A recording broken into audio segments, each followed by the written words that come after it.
short notice, but we are going to start tackling. I'm just getting set up here, but we're gonna try to finish tackling the refactoring we started yesterday. Let me see here. Okay. Tunes. We need tunes. There we go. Okay.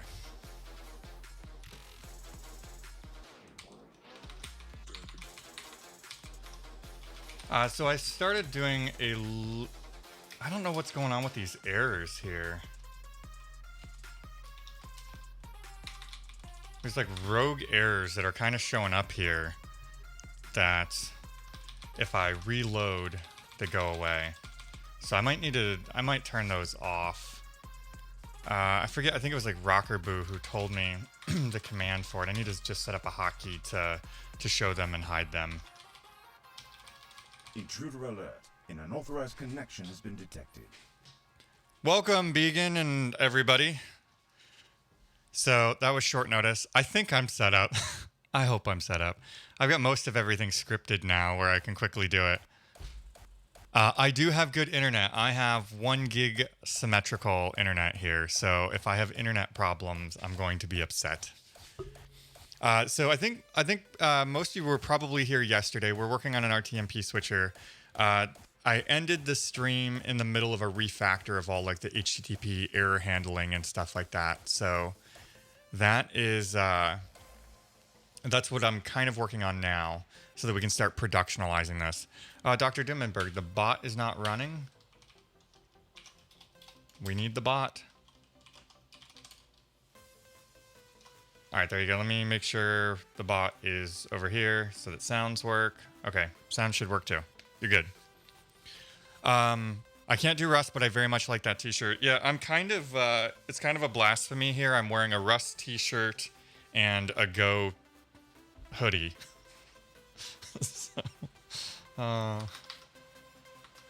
Okay, so if you were here last night when I finished this, I just finished refactoring this where we're just matching over the types of errors and returning a different status code based on that. Now, what I kind of want to do is go through... I'm going to get hit by lightning wearing that.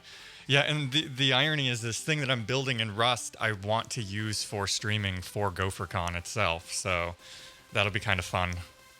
I mean, assuming I can get it done in time. So today will be a shorter stream. Let me check. I've got a meeting that I need to be in for GopherCon. What time? I think it's in like 3 hours.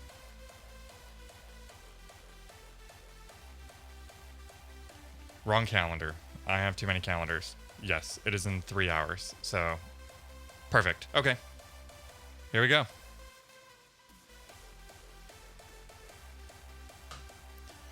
Okay, so what I want to do is start going through some of this like really hideous code that we have in each of our HTTP handlers now that we have better error handling logic, thanks to Musin that was here yesterday that was helping me out with a lot of this warp stuff. The other thing I think I want to do is so that we're not doing all these like map errors on every error case is I think I'm going to finally look at implementing the from trait on this error type. Then we won't have to map this manually. We can just use the question mark and have it converted for us. So making jokes is anybody in the market for an unused live coders jersey? All right, I'm gonna Google this real quick. Let's look for this. Rust from trait. Here we go. Rust by example. That's what we want.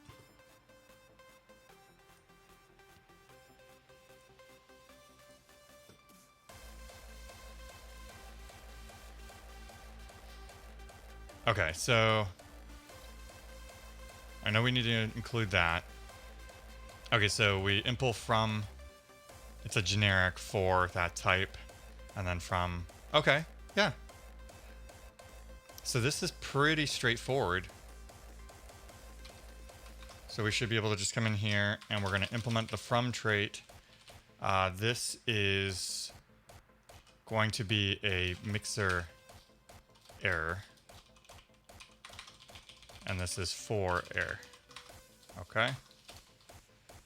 And we need to import that. What is Rust and what is WASM in Rust? So Rust is a programming language, very C-like systems programming language. What's in my OPSEC? You've been around for Rust streams, right? Oh, they're already in the prelude. So WebAssembly is just a target. So you can take your Rust code and compile it into WebAssembly.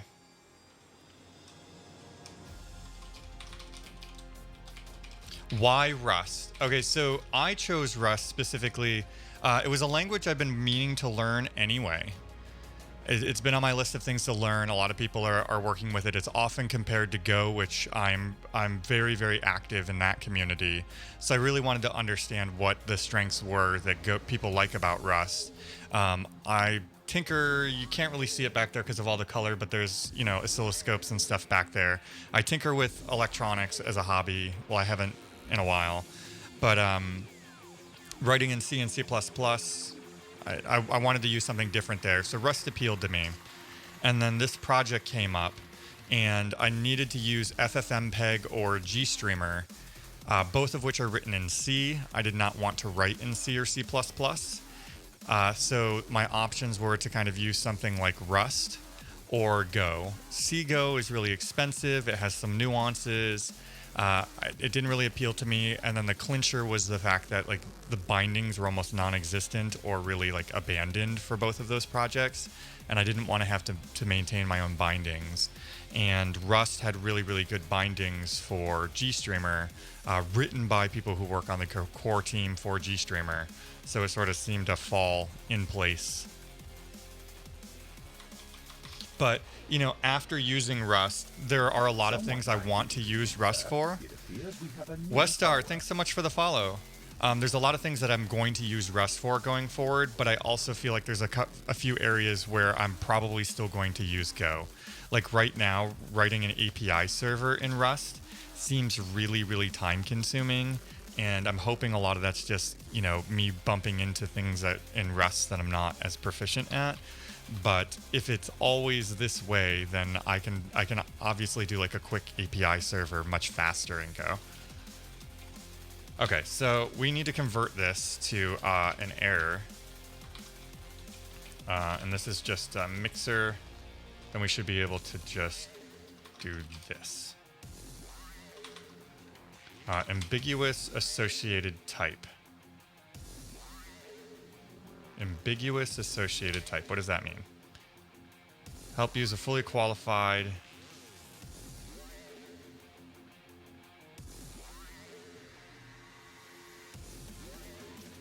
Oh, wait. Mixer error. I haven't touched Go or Rust yet, but I do like to learn them. Which one do you recommend starting with? I know C, C#. So Go is probably going to be the easier one to learn for sure. But if you have a background in C and C# and things like that, you may pick up a lot of the stuff faster.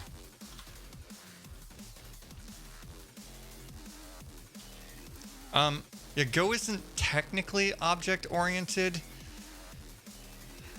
because there's not really objects. Similar to Rust, there are types and you can have methods associated with a type, but they're not really objects. You know, there's no like inheritance chain and things like that. All right, Westar, have a good one. There are functional components to Rust. Musin would be probably a better person to ask about that, but there definitely is like functional ways that you can solve problems. Okay, so now that we've implemented that from trait, we should be able to get rid of this whole map error and just replace it with the question mark. So if we get the error variant of the result from here, it'll return back a mixer error. But because this function up here returns back the JSON result isn't there. It returns back an HTTP error. The Rust compiler is able to see that this from trait exists and can convert it for us. So that is what we're going to do. And I think this is going to make it quite a bit cleaner. All right, what is going? Oh, there's no. Oh, we're returning here. There we go. Okay.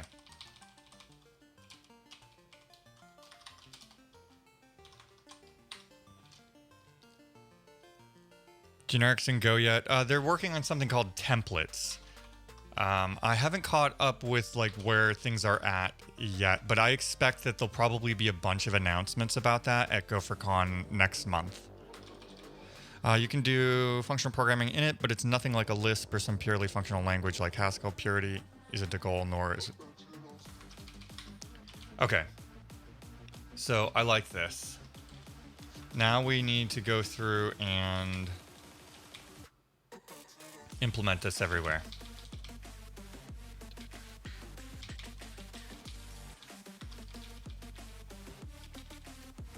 So we don't need this anymore, right? Let error input.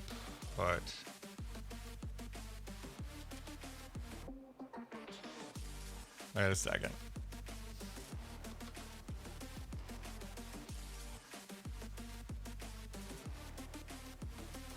Just thinking here. Well, I guess we could do this, right? Does that work? And then that would force this to be a type, right? Then we don't really need any of that. Okay. And then this unwrap will be completely unnecessary as well.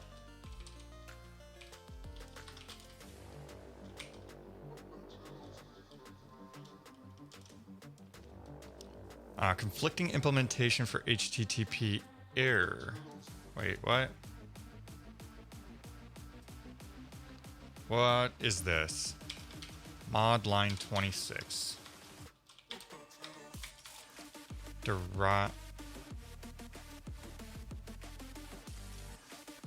Haskell has things called unsafe IO with you can make Haskell mutations. Yeah, I'm not familiar with Haskell at all. That's a whole new world for me. I think I compiled a Haskell app one time. Does that qualify me? All right, what is this saying? Conflicting implementation for HTTP error. The first implementation is here.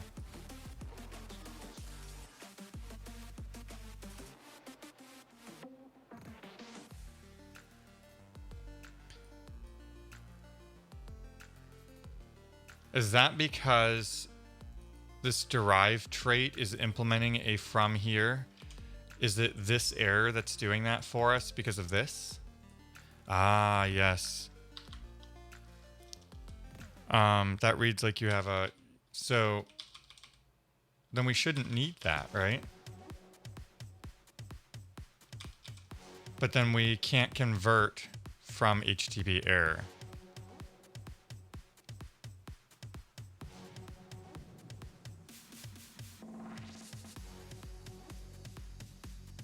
Is not implemented for warp rejection.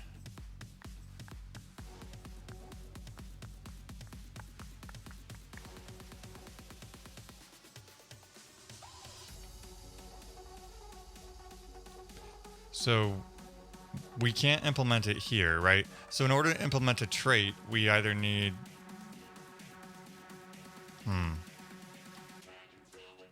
Melkydev, what's going on? Okay, so we have to figure out how we're going to do this, right? Because we have this here, this library that we're using, this error, this derived trait here, right, is implementing something similar for us.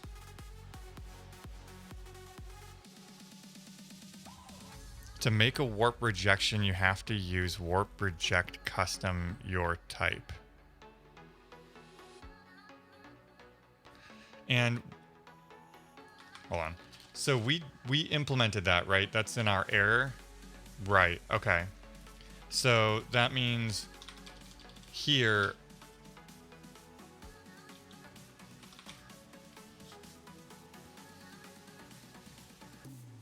new team who dis?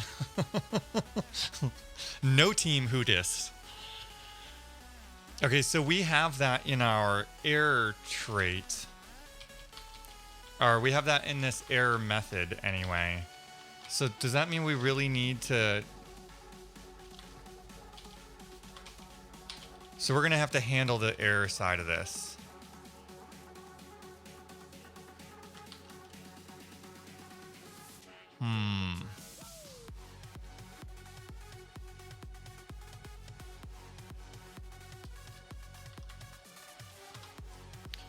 So it looks like we're still going to have to implement that, right? We're still going to need all the map errors, right?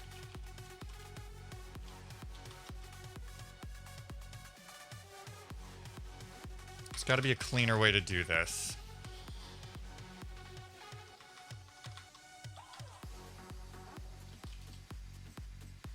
You could do a map error or make a function that takes a result.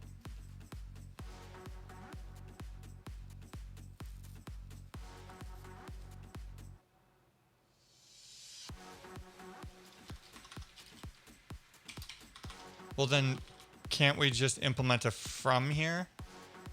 Wait, you could do a map error or make a function that takes a result TE and returns a T rejection. So error.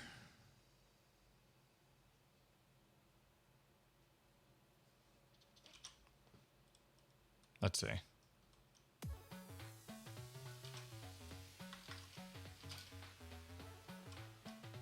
All right, we have to remove this implementation first. Let's leave that here for now. Okay. So we need a from mixer error into a warp rejection.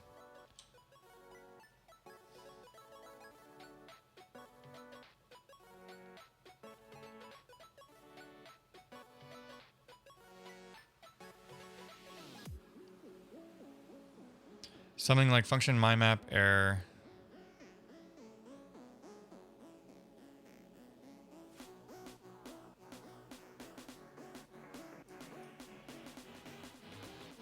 Okay, let's copy all this and try to digest it. Okay.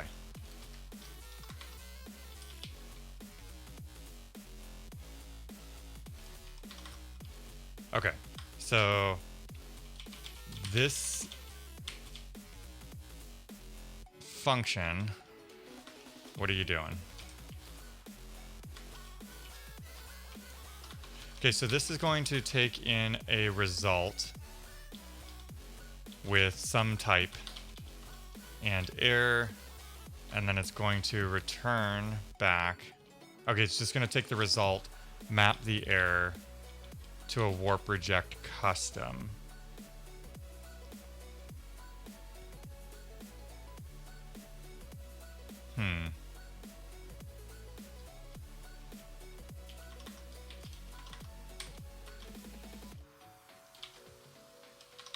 Okay.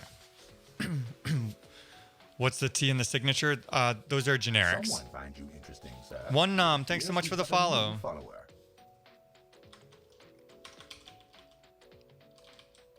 So all of this is basically saying that, hey, we're going to mention some generic type T and some generic type E in our functions.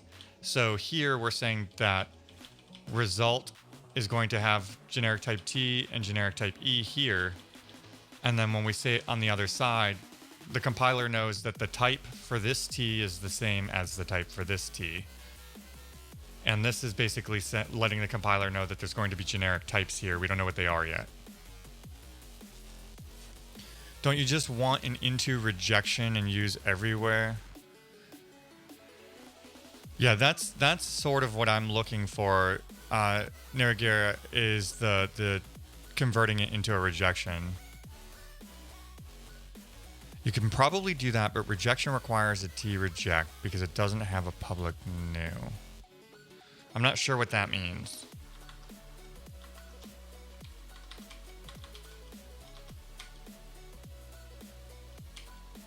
I mean, we can do a map error here, right? And that we could do. What was this? Mixer. All right, let's back this up.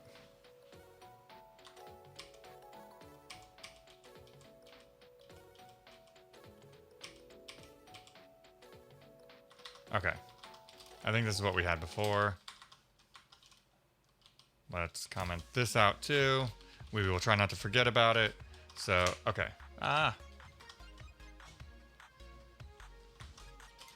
Someone finds you interesting, sir. It appears we have a new follower. Hong TG, thanks so much for the follow.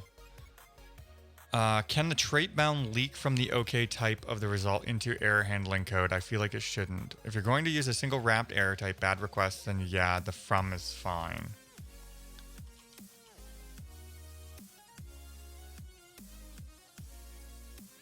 Line 133, we broke it.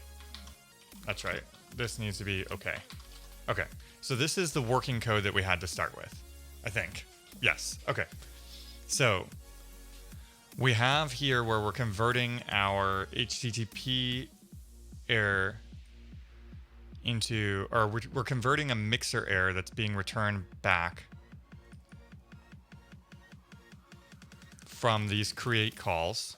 And we're converting those into HTTP errors. Super is the HTTP package, and it's a mixer error, and we're just sort of like encapsulating the error inside of it.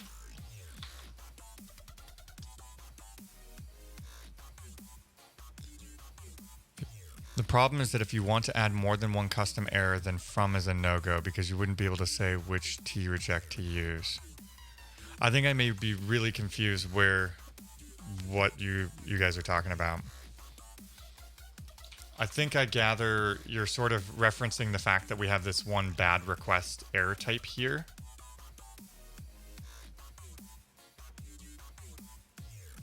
And we're implementing reject on that. So why wouldn't you be able to implement reject on a number of types? Rejection boxes up a reject as a trait object and lets you downcast it later. 715, hey, how's it going? So all of this is where like my knowledge of Rust starts falling apart really quickly. The from would require a concrete type. But couldn't you implement a from for each of them though?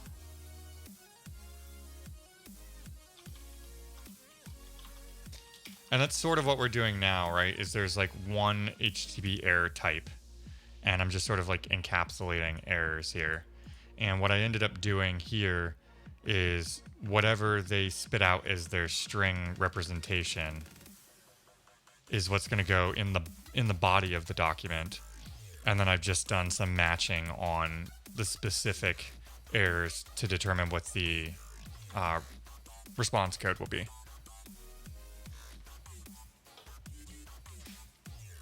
You can only have one from T for you. You can only have one from T for you. Wait, not here. Here.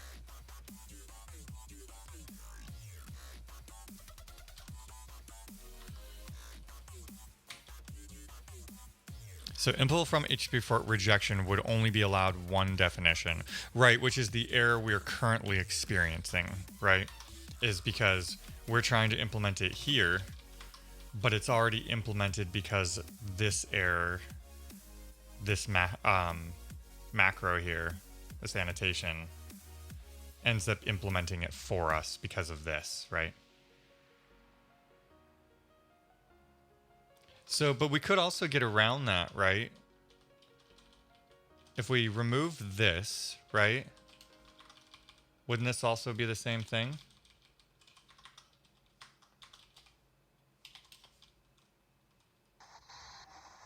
Isn't that the same thing? If you wanted HTTP error to be, say, a 403 or 501 via bad request, then from wouldn't work.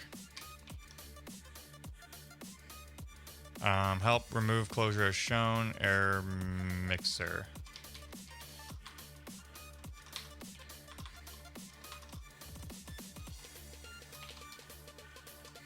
Wait. 182. Oh,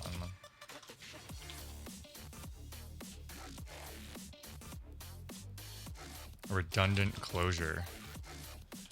Oh, because we've implemented from, we should be able to do this? Is that what that's saying?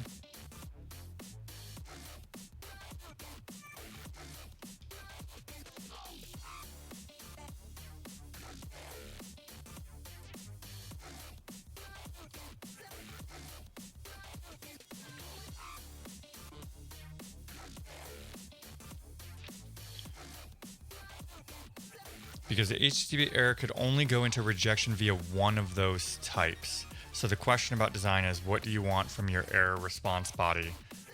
Okay, so let's talk about that then. So I'm curious. All right, we'll put this back really quick because I don't know what we're doing here yet. So what's the more optimal way of doing this?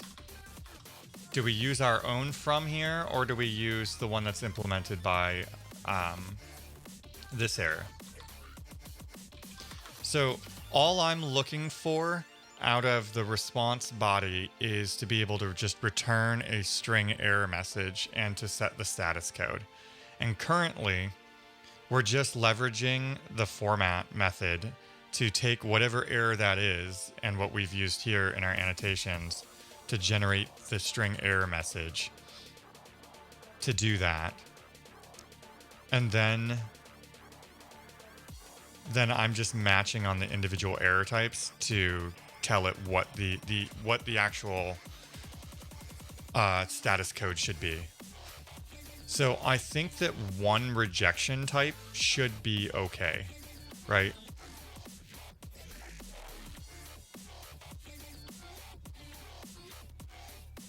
Because as long as we're able to get a string message from it, then I'm okay. At least currently, I'm not trying to return a lot of additional information. And I'm trying to think of a use case where I might need to return more data than that.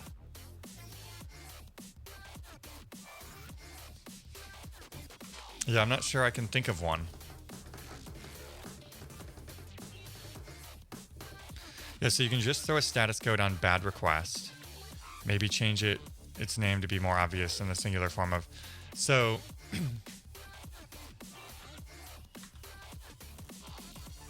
so bad request is created here, right?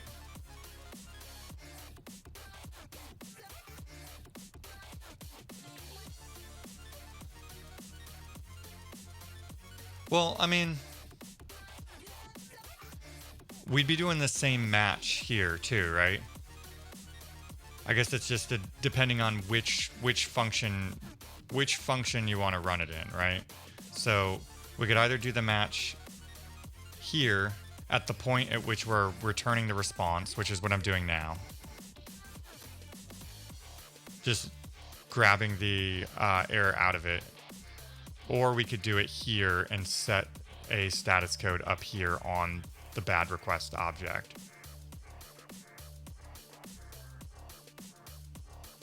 I mean, I guess the other option would be we could do like a status code here, right? Status.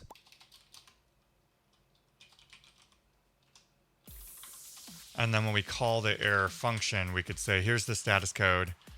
Here's the individual error type that I want. And then we could set status code here, right?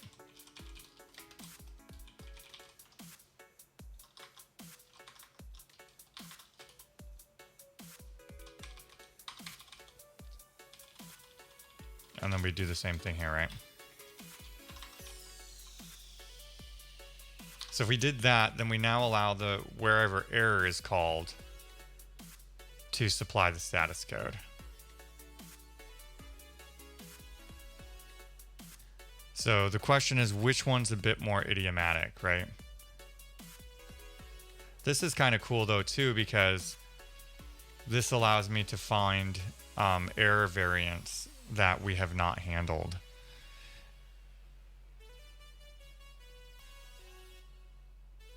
And the singular from for rejection would work. But it still won't solve our issue here. I guess we would just have to keep doing this match, right? From would be difficult to also provide a custom status code. Yeah. So I think that this might work the way it's set up now, unless there's like some pattern that makes it like not idiomatic, right?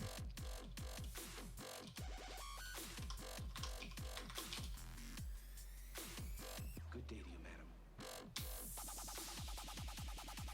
Okay.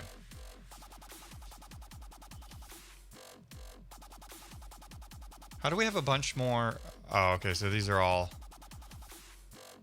This must be like new Clippy warnings, because I don't remember these at all.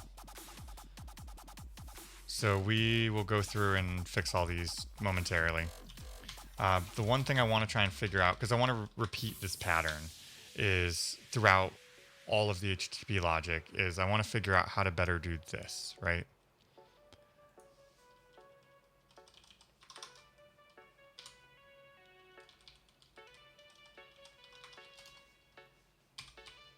So we apparently don't need all that. We can just do this.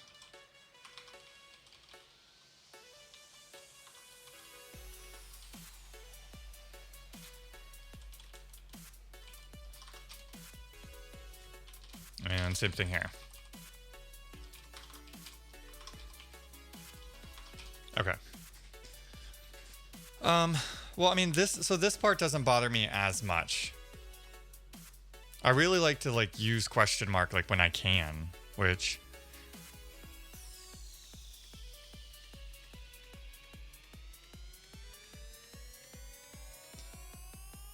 so this isn't terrible. It's not terrible. Well, warp doesn't have traditional errors, which question mark relies on. Right.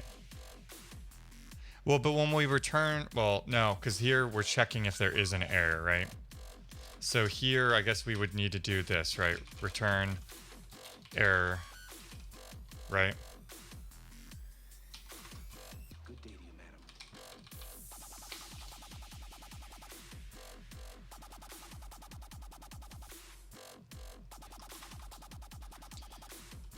But we need a cleaner way of doing this. We don't want this wrap, right? Unwrap. So we want to get rid of that. That shouldn't be there. So we should say, I guess we should do a let input equal match input. And then we would say return error E.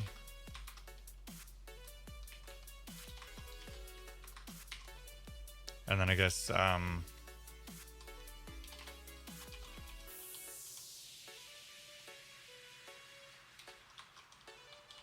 what am I doing here?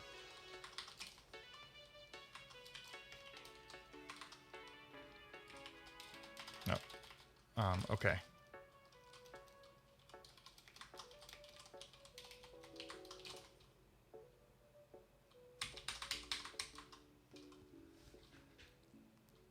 Will you be Kubering some netties today? Not today. Today's a shorter stream for me because I have some GopherCon related meetings and stuff like that today. So unfortunately, no netties will be Kubered today. But yeah, we're going to start working on that too because there's a couple of things I want to do. One is I want to deploy this in Kubernetes. the other thing that I want to do is, you see all these like stream preview things that we've been using this whole time I've been building this.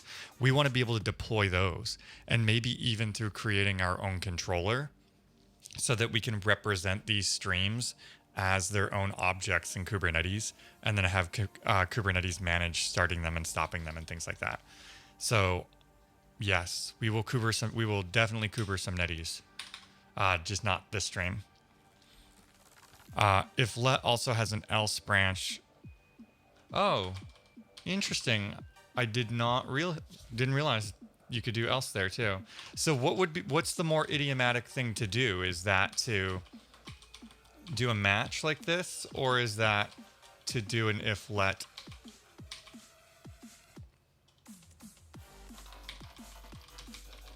Okay, so this thing is the next thing that I really want to make less ugly, right? So I implemented this before Musin was able to help with how to generically talk about these things. So,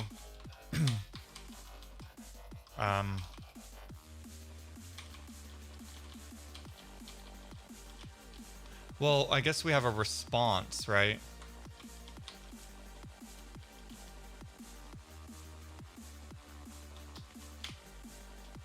Oh.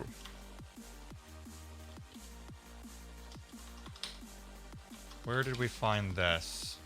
Response. Okay, so this is just the message. So we probably need to do something similar for the error, right?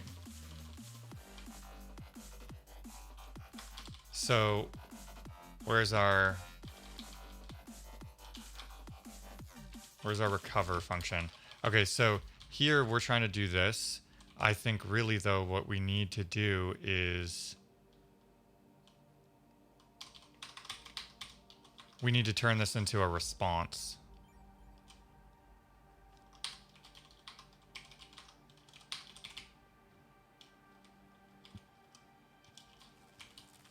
So we need a response, and its message needs to be format.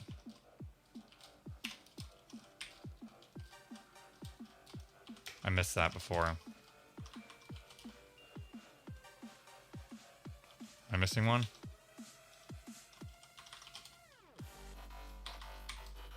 Okay. So that's what we need there. Now, to be honest, match makes the code flatter and easier to follow. Otherwise, you get n levels. Yeah, so match is something that I really do like. Okay, so now we should have just a JSON object that has just a message property in it for all of our responses, at least for now. And I'm hoping that recover is still the best place to do this in, but do we need this type though is the question. Like, can we just implement reject for HTTP error, right? Because everything's being converted into an HTTP error. So could we just do impl reject for error here? And then not do this?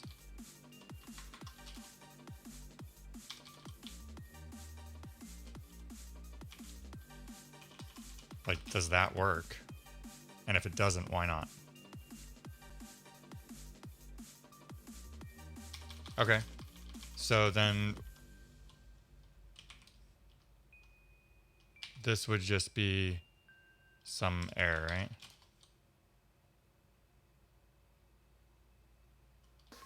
No. Error.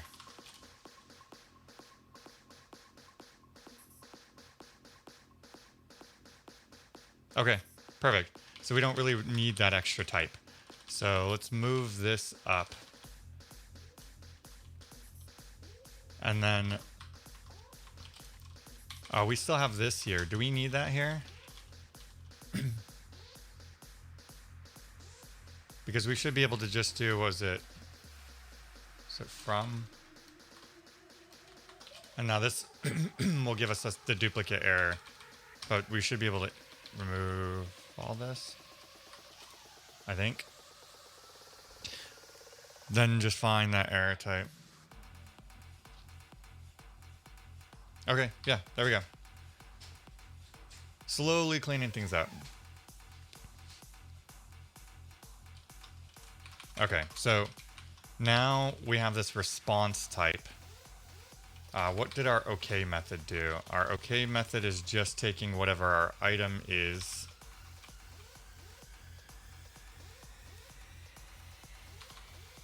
It's taking our type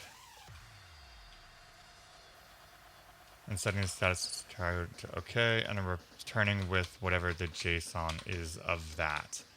Okay, so then that would mean what we really want to do here is we would want to do something like OK and super response.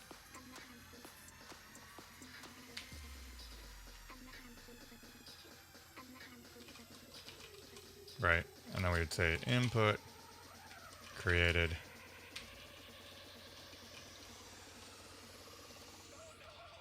Guess it would be something like this that we would do. Now, I kind of want to just do something like this.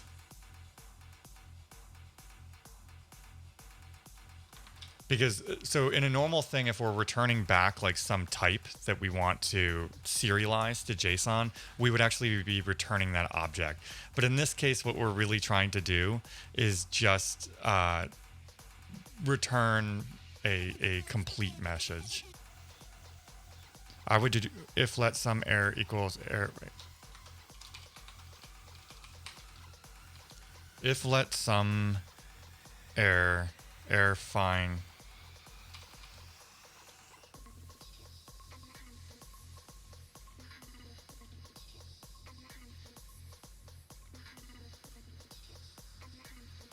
you need to tell it which type to find.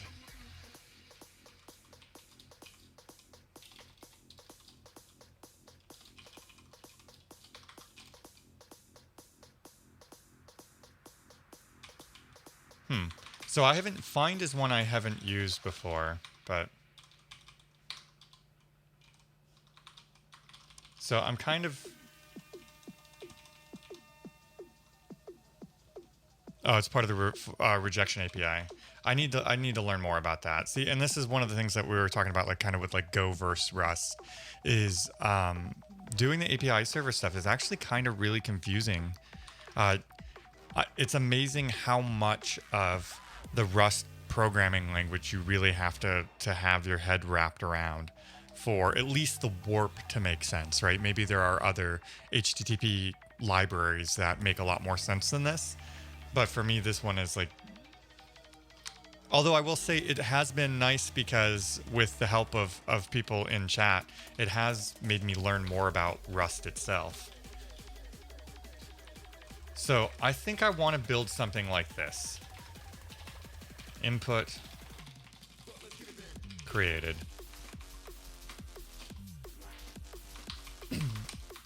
Right.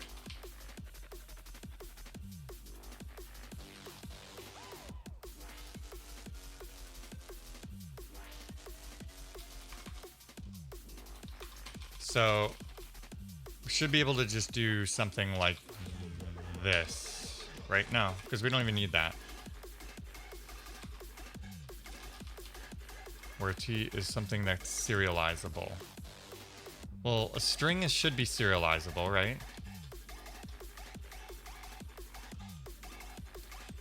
Warp is very unique. Rocket or Actix Web are pretty straightforward. Okay. So I guess those are ones I could have explored. I feel like this is a bad name for this message, but we're gonna call it OK message for now. And string, and then we're gonna return back a JSON result. So realistically, we should be able to just take this, right?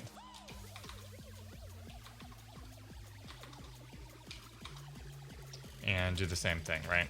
we should be able to just forward this through. Okay.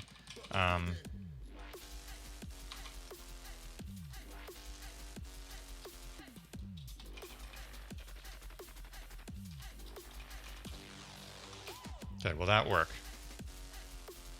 Warp is modeled after some Haskell type safe HTTP frameworks. Interesting, interesting, interesting. So we don't need super here, right?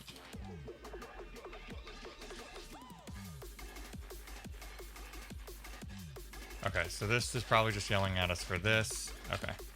Compile. Oh crap. So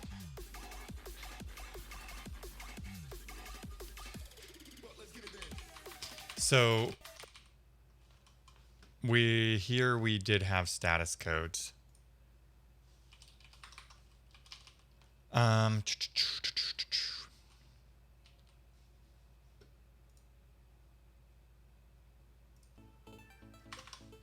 So I mean, I guess we could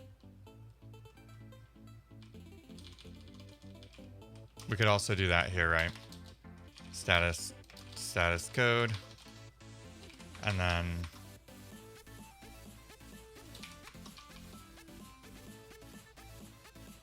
oh no, because here we're always going to set it to status okay. So we need to do this anyway.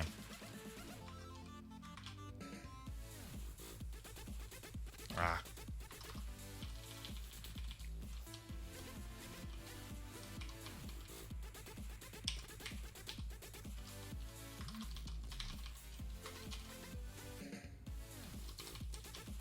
One too many ampersands. Okay. Unused variable status. That's here.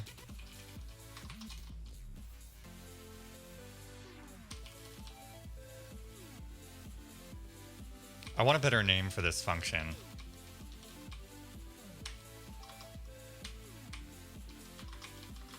So in theory now we should be able to like replace all of this with okay, message, right? And say input created, and then pass it status code created, right?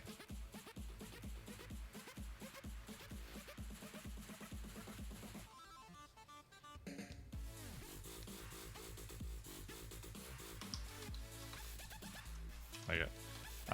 Message response. Okay.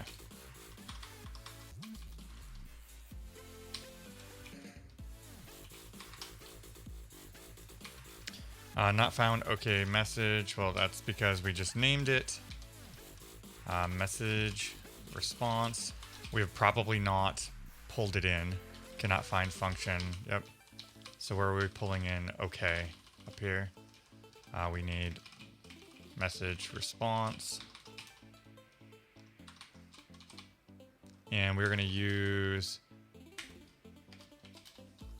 this much nicer way of doing this while we are in here.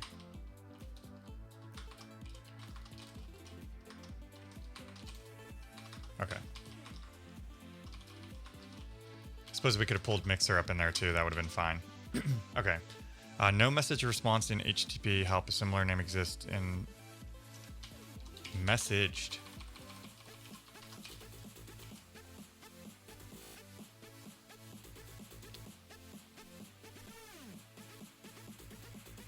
Return.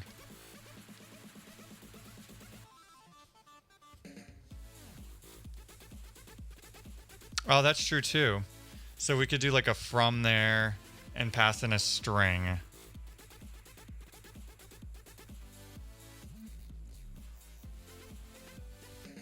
Howdy, how's it going? Okay, whoa. See, I don't know what's going on with all of this error stuff. Something updated somewhere. Wait, line 87.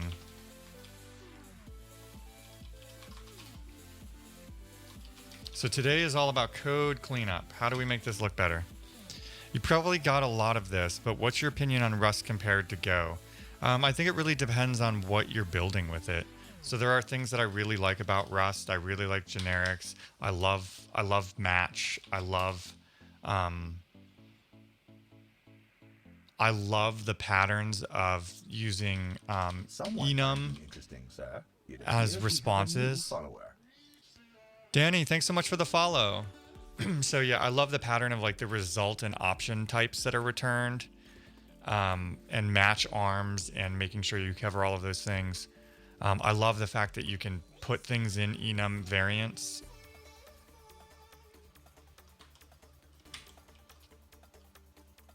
But yeah, some of the stuff, you know, has been does feel a little bit against the grain. Okay, so this wait. Okay, so this now works, right? But so in this case now we should be able to say, well, if it's not found, we should be able to Someone find you return interesting, back. sir. It appears we have a new follower. We should be able to do error.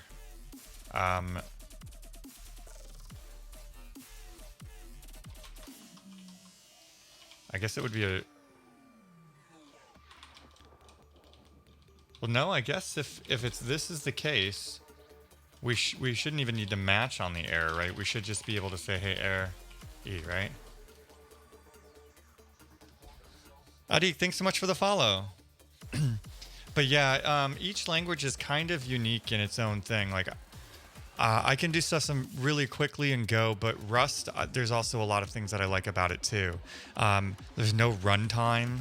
So, well, there is a runtime, but you can write Rust that does not require a runtime. So if you need to do things on like embedded hardware and things like that, it's...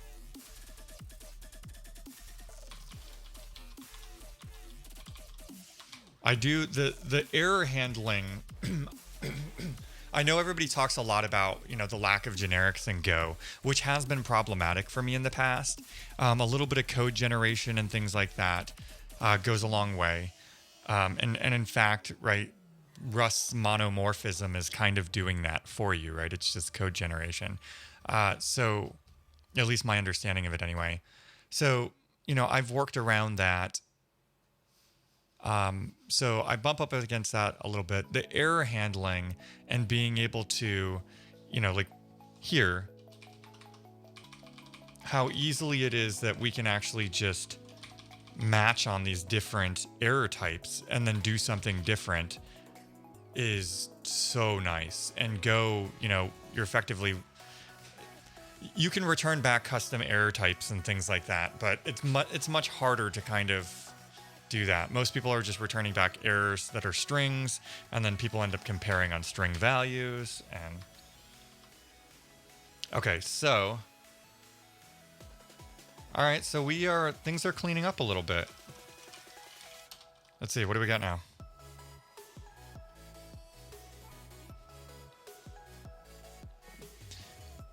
Variance and structural pattern matching is what I miss. Haskell only has nominal pattern matching. Pick, is that what you're using now? Is Haskell? And Adik, what language do you come from? Because that might also be helpful if you're trying to figure out like which one you should learn next. The two questions I would ask you are: one, what languages do you already have a background in? And two, what are you trying to build? And that's really going to drive kind of which language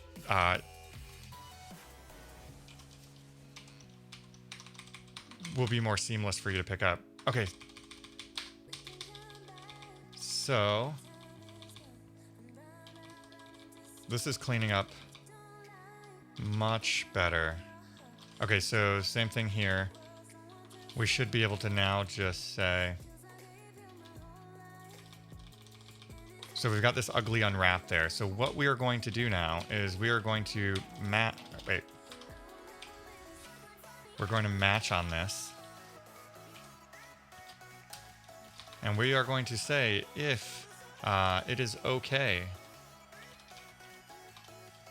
then we are going to return back mixer. If it is an error,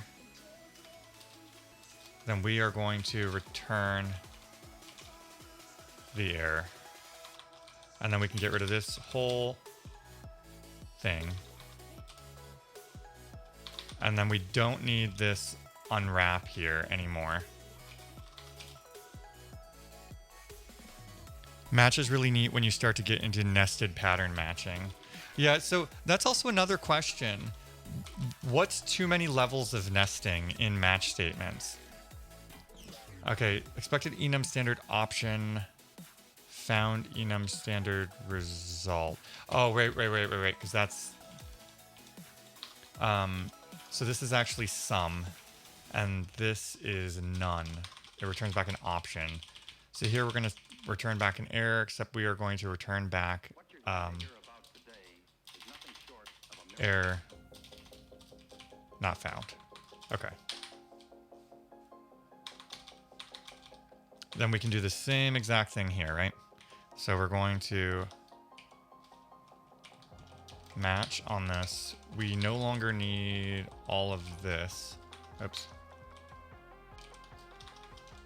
Okay, so we're going to match on whatever comes out of here. If we have an input, we're just going to assign that to input or bind it. If we didn't find anything in the option, we are going to return back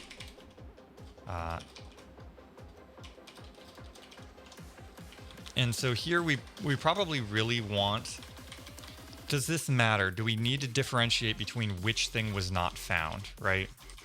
I guess not. Because if you were just to hit a website from the outside, you would just get a 404. You wouldn't know which part of the path is the part that doesn't exist. You wouldn't get that information. Method not found. All right, because, yeah, we don't need any of this anymore.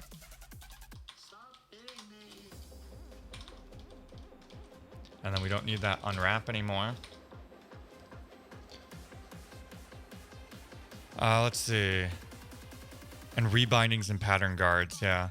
Yeah, and I've been doing Haskell for some time now for jobs and hobbies, and I have experience with multiple other languages. I experienced structural pattern matching with OCaml. Oh, wow.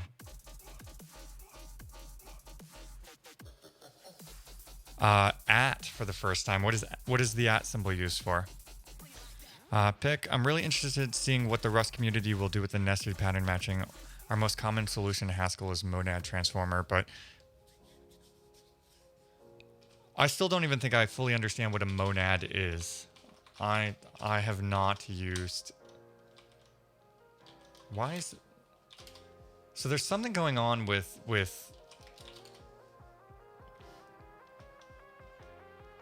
like the Rust plugin or something, because I keep getting all these phantom errors. Okay, so while we're in here, we should really probably like find all our unwraps and get rid of them. Like in this case.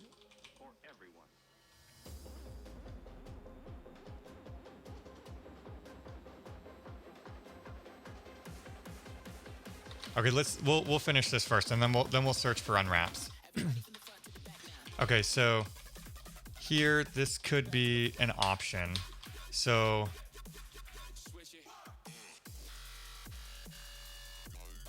if let some volume. Okay, so how do we do a nested thing here? This is a good question, Musin. Is we effectively have an option here. Is there a custom form of like a nested let sum, right? Because essentially I want audio volume, right? Audio is an option.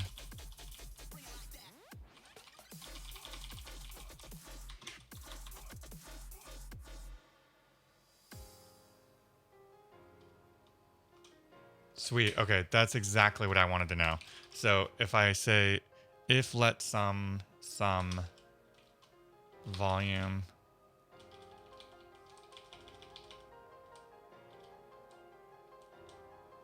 and I guess that would be this.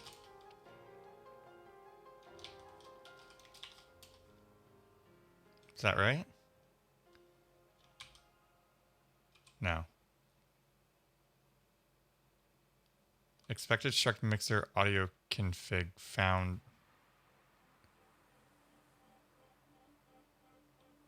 Okay, so that's not what I'm looking for.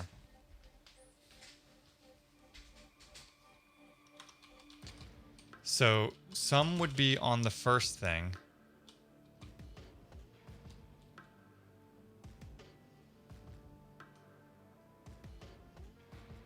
Oh, it has to be a nested option, which it is not, right? Wait. So basically what we're looking at is request has a... I guess we could look at it here. Really? All right. Let's just set a marker here, and I'll show you what the type looks like.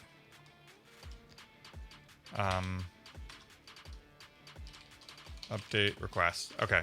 So the first option is a... Okay, yeah. So the right-hand side is this, right?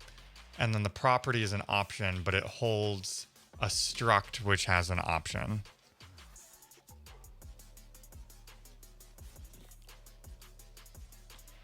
Option and then. Interesting. Let's look at that. These are always like fun exploring little parts of the language that you weren't familiar with. Okay, so what does that do? Let's back this up to so that our code compiles.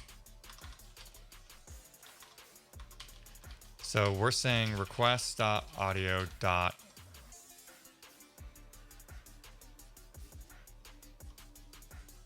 And then, so this looks like it takes a function, like a closure, and it returns back an option.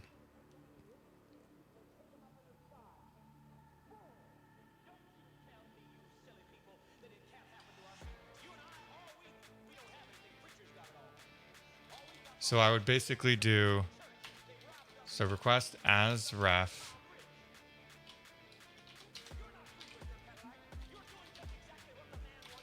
No, it would be request audio as ref, right? And then, and this would be the audio config. And we would say audio.volume, right? I think this is what we're looking for. If let sum volume equal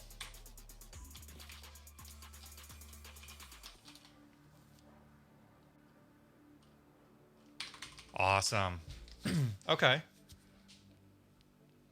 In the as ref, what purpose is that serving? Oh, so I guess we don't need it.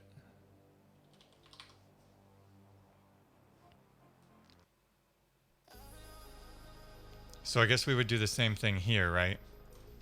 So we would do a config dot and then, well, no, we don't need that. We're basically doing the same thing as this, right?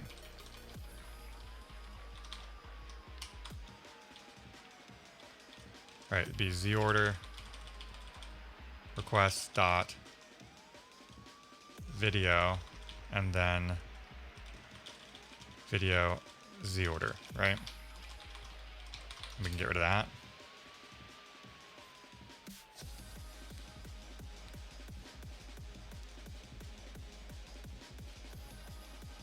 You can use match without that combinator. Give me a sec for a playground link.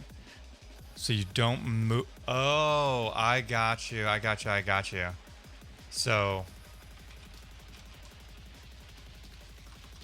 that's why it doesn't fail, right? Because otherwise it's going to move into this closure, right? So then if we try to use it after the fact, that makes sense. Okay. I wasn't thinking about that it would move it into the closure.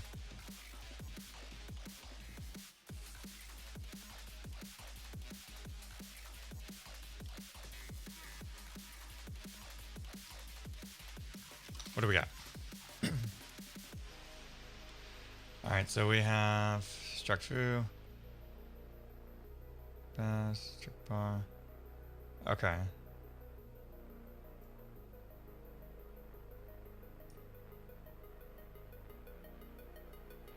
Okay, so here you're creating a type where it's basically flattened. Am I understanding that? Bar, baz. Because baz is a string.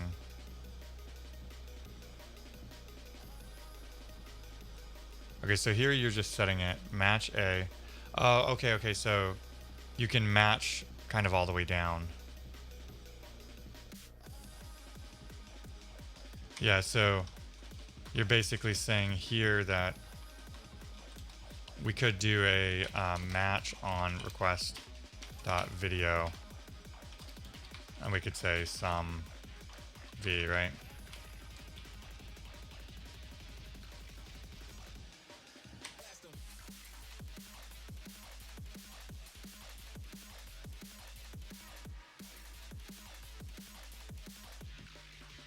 Gotcha. Okay. So, and for this particular use case, this is probably the better way to do it, because we don't really care if it doesn't exist. We just don't want to do this. But now,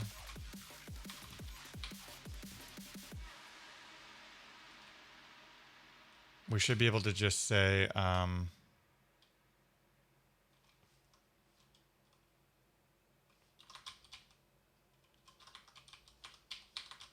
okay, so we need a new error thing here, because here we're returning back separate messages. And why are we returning back okay? Shouldn't this error?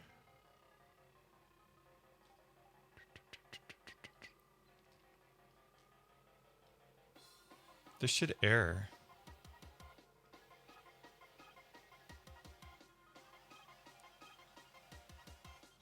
Yeah, okay. I kind of do like wrapping this though, because we don't really have any information there. So let's figure this out, because this is going to return back a mixer error, right? But inside here we have our mixer error.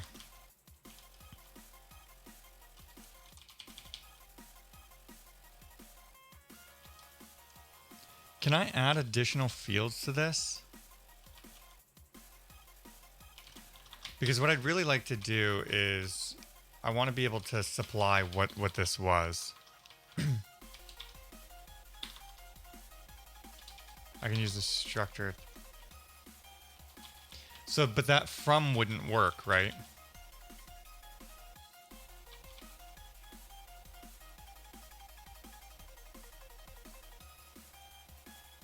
Just thinking how I want this to look.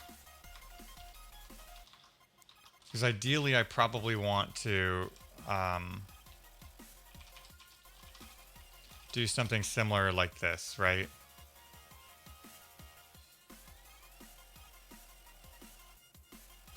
Let's see, what do we want this code to look like?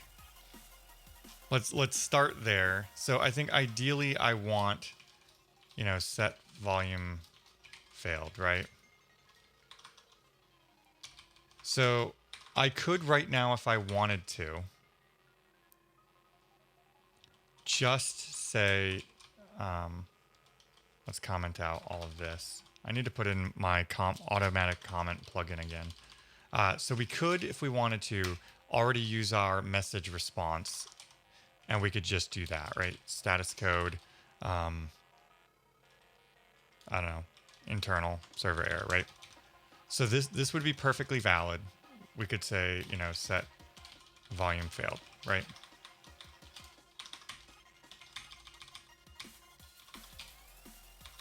However, we're going to lose whatever our original error is. And do we care? And I don't know that we do. So the other thing too that we should maybe the better thing to do here is This is the API in which the user is interacting with our system. Maybe it doesn't matter. Does it matter what the actual internal error is to them? Probably not, so it probably doesn't need to be returned in that. So this is probably acceptable from the HTTP layer. What we could do though is we could log what the actual error was, right? Which is another question we should probably handle too while we are here. Does anybody have any recommendations for logging packages? And give me 2 seconds. I set up like really last minute, so I did not grab a drink or anything. So I'm going to use the restroom and grab a drink. I will be right back.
Okay.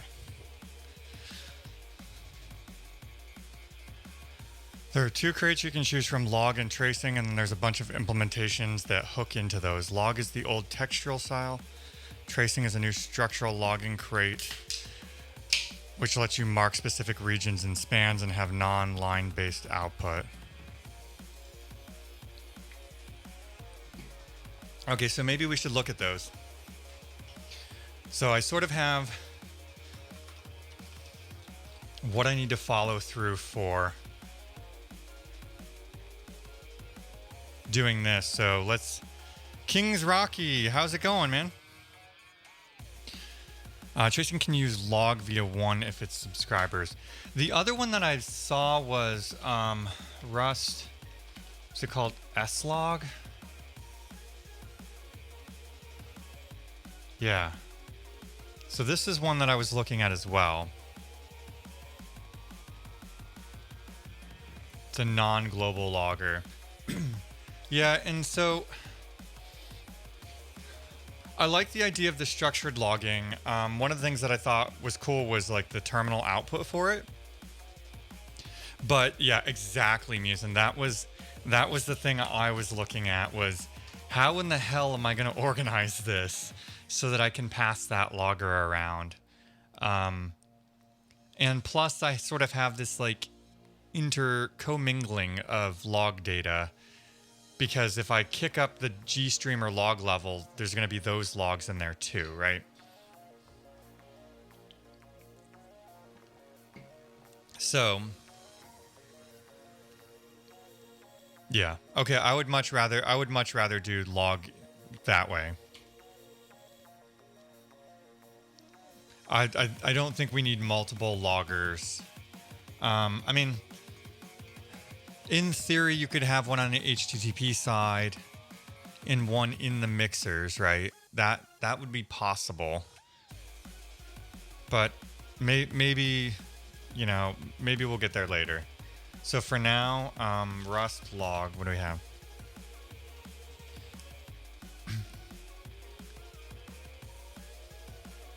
So is this the one you would recommend?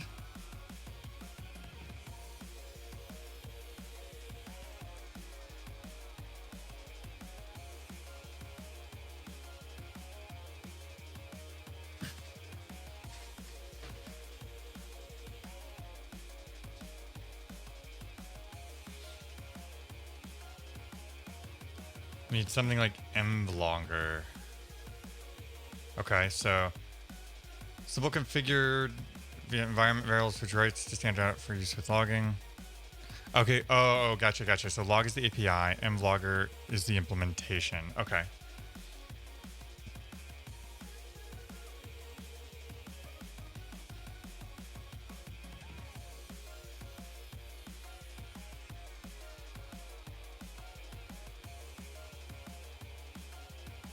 Okay, so here we can also do code if we need to, if logging is okay.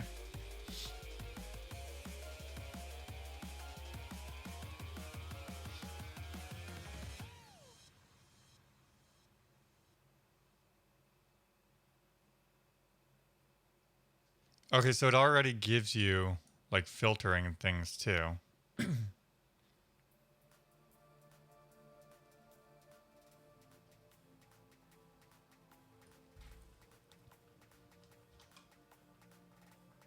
All right, so let's look at tracing real quick too, and then we can make a decision on that. Rust tracing.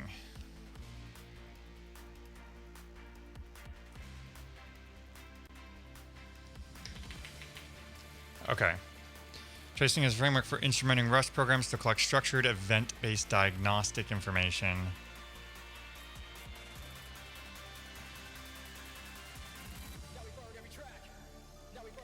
Intermix, making it difficult to trace the log flow. Tracing expands upon logging style diagnostics by allowing libraries and applications to record structured events with additional information about temporality and causality. Ooh, so we have beginning and end times.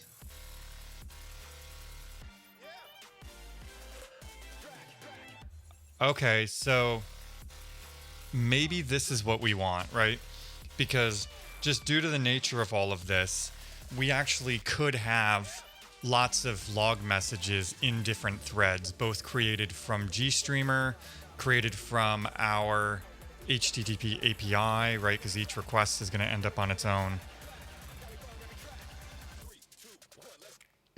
And when we think about the way our system works, temporality like matters, right?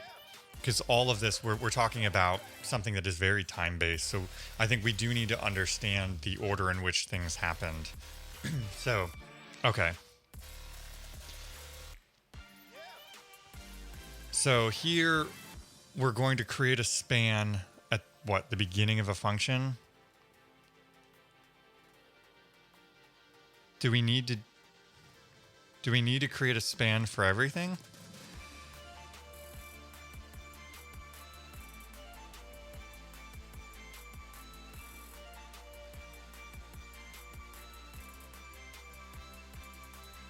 There's macros that do it like tracing instrument. Interesting.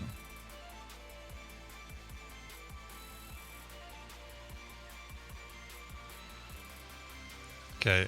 An event represents a moment in time. It signifies something that happened while a trace was being recorded. Events are comparable to the log records emitted by unstructured logging code, but unlike a typical log line, an event may occur within the context of a span. Okay. Okay, so here we're actually just saying event.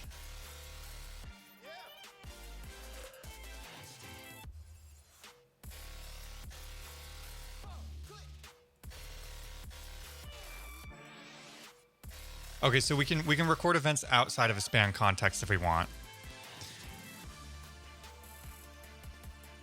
And also future combinators, which lets you attach a span to an async block.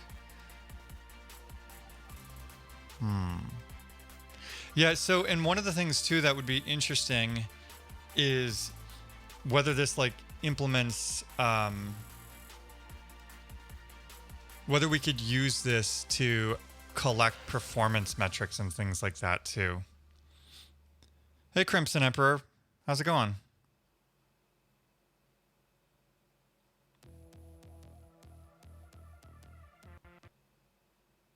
Oh, so you can do like a dot span on things. Okay, in general, events should be used to represent points in time within a span, a request returned within a given. Wow, Pretzel Rocks is just dying on me today. Okay. So subscribers, as spans and events occur, they are recorded or aggregated by implementations of the subscriber trait.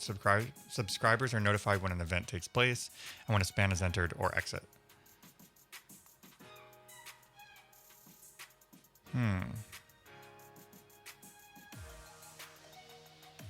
Okay, here. The instrument attribute provides an easy way to add tracing spans to functions. A function annotated with instrument will create and enter a span with that function's name every time the function is called, with arguments that function will be recorded as fields. Okay. Oh, it can send to Prometheus and stuff too? Perfect. Okay. All right. I think this is what we're going to use.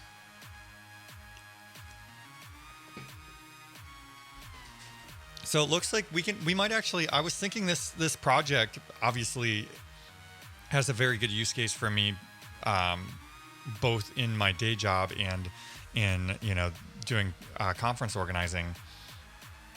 And I was thinking this would be a really cool way to learn Rust and learn some GStreamer better and all of that stuff. This might actually turn into an interesting project just for people to follow along and learn, because we'll move into like doing Kubernetes. We'll probably build our own control plane components for that. We can do, start doing things like Prometheus. Okay. I do wish that this was just like debug or info though. So is there any overhead to instrumenting, to doing this instrument though?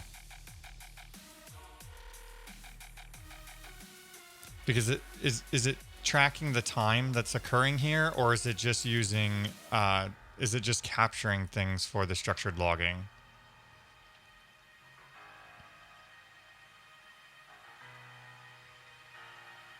Okay, both macros require a level specifying the verbosity of the span or event. Optionally, the target and parent span may be overridden. If target and parent spans are not overridden, they will default to the module path. Okay.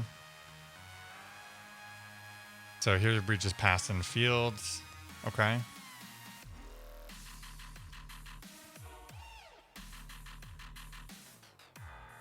Field names can include dots, but should not be terminated by them. Okay.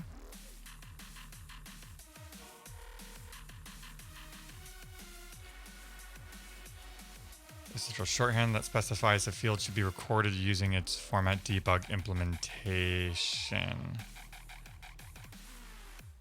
Okay, so this is weird. Is this just something that they implemented themselves, or is this a language feature? I noticed watching your stream last night too, Musin, you had something where it was like a exclamation point sync, and I don't understand what the significance of these symbols beforehand are. I'm doing pretty good. We're working on doing some refactoring. We've got a working proof of concept of this switcher. It kind of works if you send it the right commands and the right inputs. So right now we're working on like, how do we productionalize this? How do we clean up the code, better logging, make it more stable, better air handling, things like that.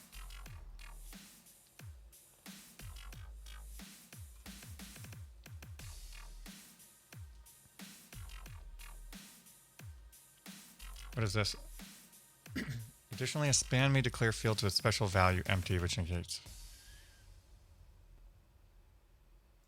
tracing span.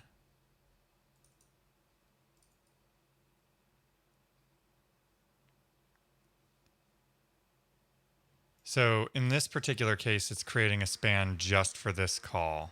Oh, right. It's creating a span and then later we record different things. Okay. Up to 32 fields.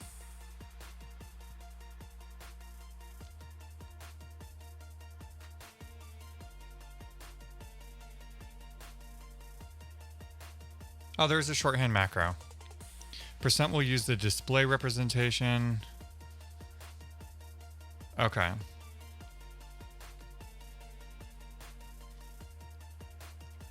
So trace debugging for warn error behaves similar to event macro, but with the level argument already specified.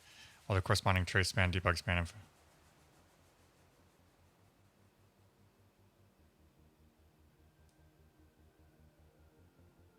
Okay. All right, let's do it. Is this the current version of this? I'm guessing so.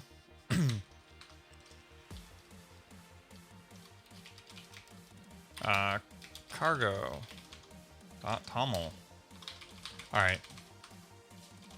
So we need, what was it? Tracing. Tracing equals 0.2, right? 0.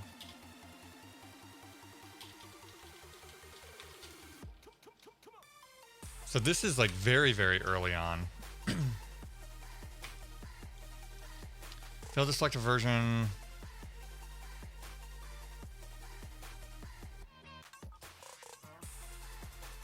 Oh, is it not on crates.io?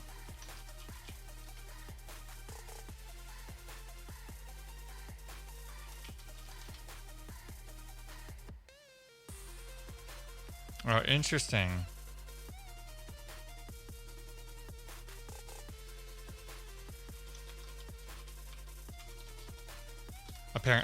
Apparently we can't have the new stuff.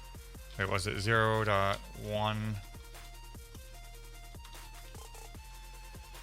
Ah.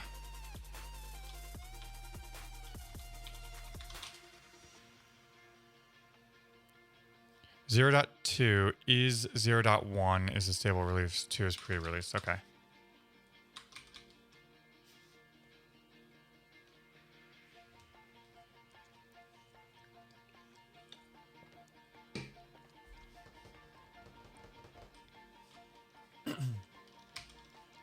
What did we break?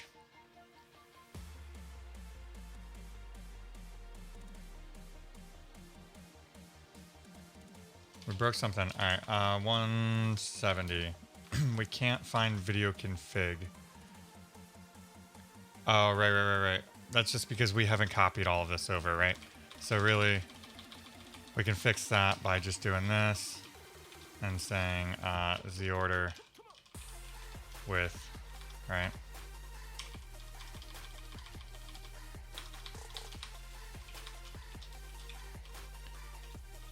With height.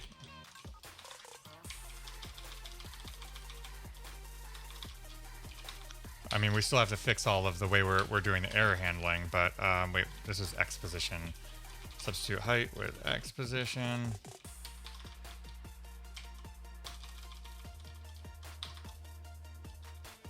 Substitute X with Y. And we should just have alpha, right? Y position with alpha. Okay. Okay, it's using all open telemetry. Sweet. So that's just it's falling in line with all of the stuff I've used in Go too. Perfect. All right. I guess while we're doing this, I'm just gonna fix it. Like we might as well, right?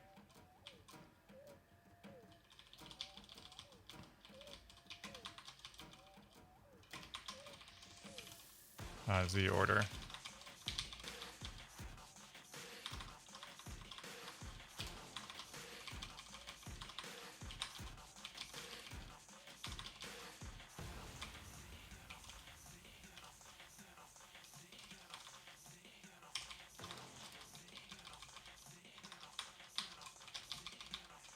I mean, we might as well fix it while we're here. It'll take us 30 seconds. All right.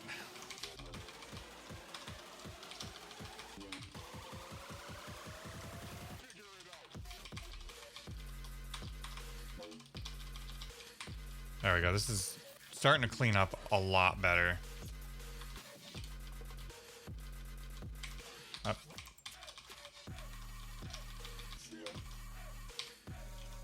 Alpha. Okay. There we go. We fixed it all. Now where were we?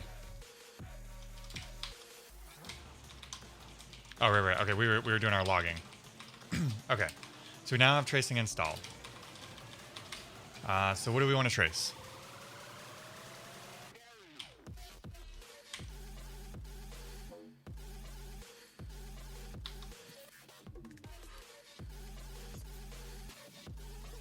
We shouldn't need to handle all this in our recover logic. We'll put it inside the correct spans.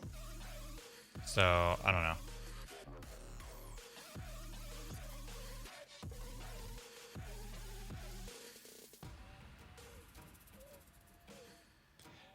So we need to be careful here with our logging too, because otherwise we're going to start duplicating things. Oh, right. I need to set up a subscriber domain. Okay, right. So, just kind of thinking through where we want this to exist. So we kind of have the HTTP logic, and then we have the mixer logic and stuff like that. So we need to be careful that, like, when we're wrapping a mixer error, that we don't end up logging what happened in the mixer and at the HTTP level. Okay, let's go fix main really quick. And I guess let's... Where's the documentation for this? There we go.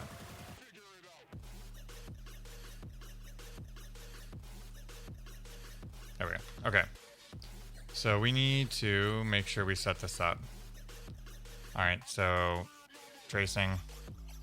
I guess that's really what we probably should have put in our cargo, right? And then let cargo do its thing. Okay. Alright, where is it? Control F, yak. Okay, so this is the stuff in the functions.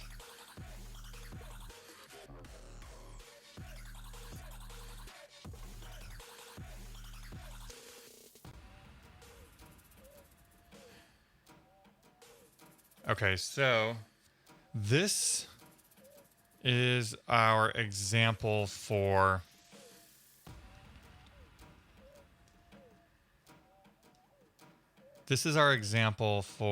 how to use it. Where is our subscriber? Okay, so this is what we need, right? In order to record trace events, executables have to use a subscriber implementation compatible with tracing. A subscriber implementation. This library does not contain any subscriber implementations. These are provided by other crates. Okay, so we need to... It's the bit above that. It's like...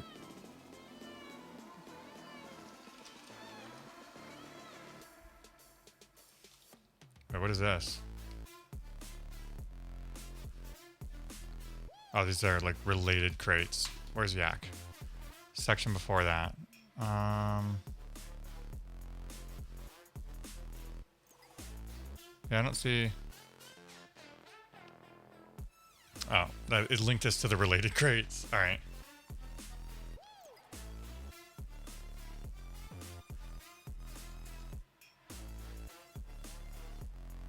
Alright, tracing subscriber provides subscriber implementations and utilities for working with subscribers. This includes FUMP subscriber.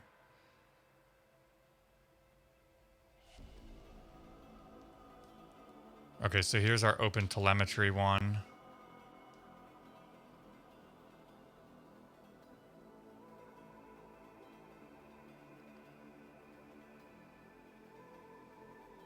Oh, that's kind of cool. Through browsing cons. Okay, so what do we want to use to just spit it out? Alright, provides a compatible layer with a log crate, allowing a log message to be recorded.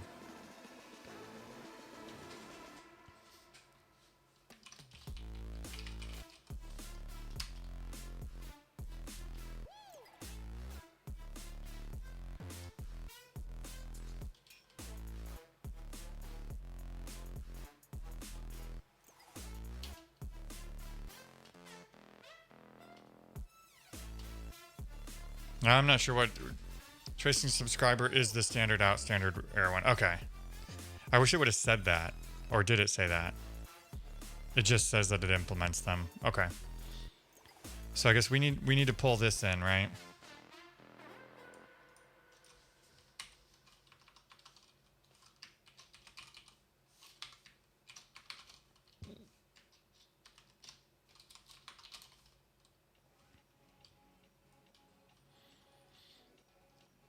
Oh, okay. Okay. So you can set a global subscriber, but then you can attach multiples, which is likely what we'll do later, right? When we get into doing things like open telemetry, where we wanna store off timing and things like that.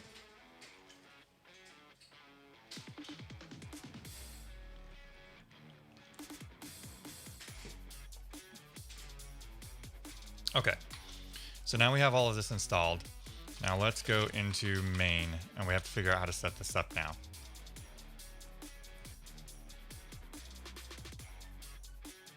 Documentation.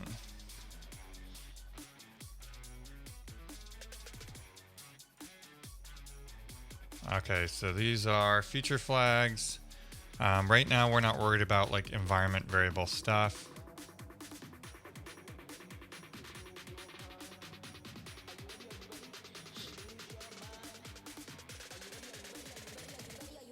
So do we need to install Chrono for that?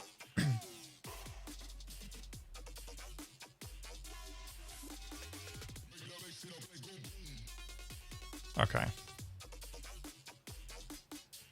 It's funny, it's like just trying to find like a useful example here. Okay, so I'm going to assume that, let's just start here. We've got use, we know we have tracing.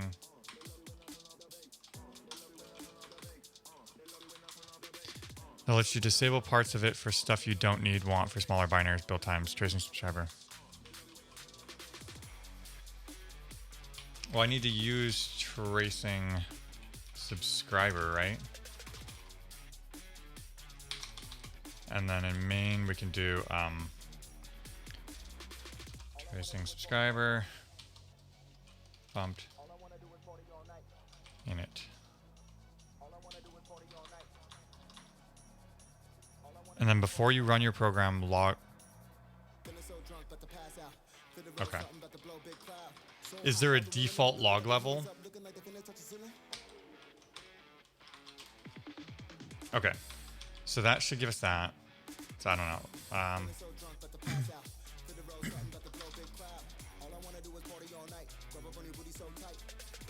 Oh, default it's off. Do I have a okay, so let's do this.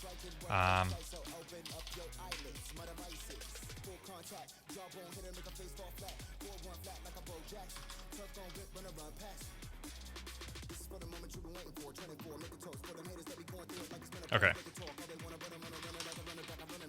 Our crate name is, I think it's RTMP switcher, right? Is that what we named it? Switcher. All right. We need a cooler name for this project too. This like RTMP switcher placeholder name is not going to work for very long. We need a cool name for it.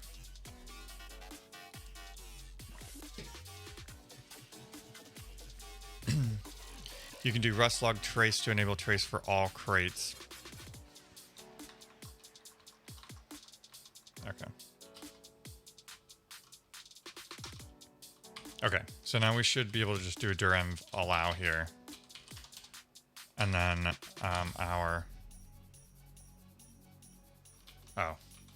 export.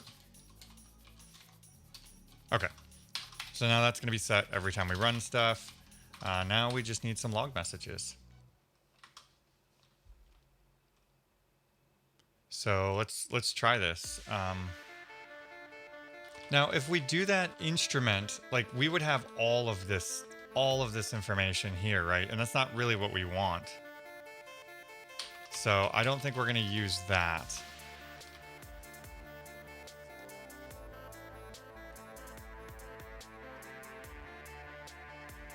So, but we could, you know, in some of these cases, let's see. Oh, okay. Perfect.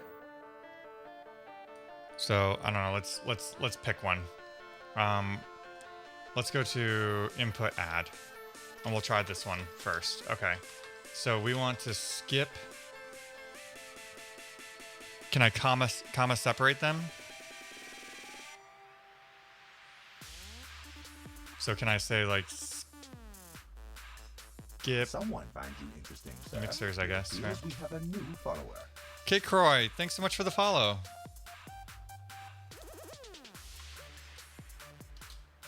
So I guess we need to, what are we missing here?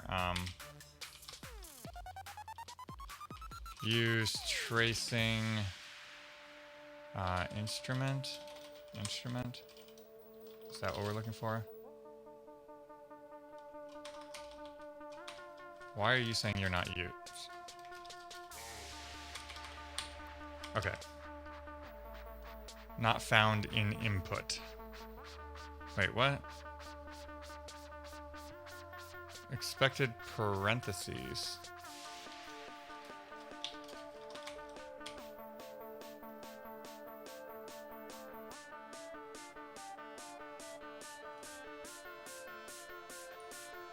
All right, let's pull up the docs.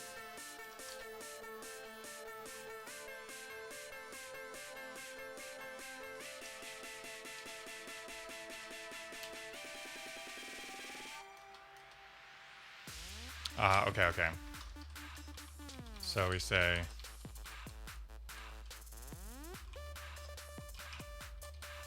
this.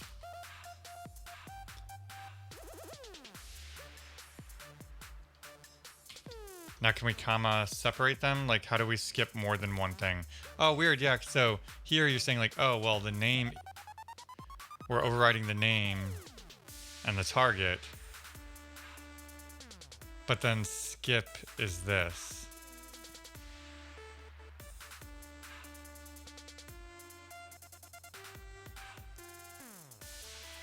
That's kind of weird.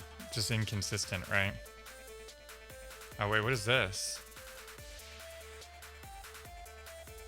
If the function returns a result T error and E implements display, you can add error to admit error events when the function returns error.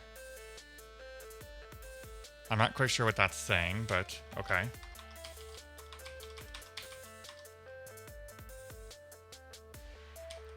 Fail to resolve use of undeclared typer module tracing futures. All right. So what is this? Not found in tracing futures.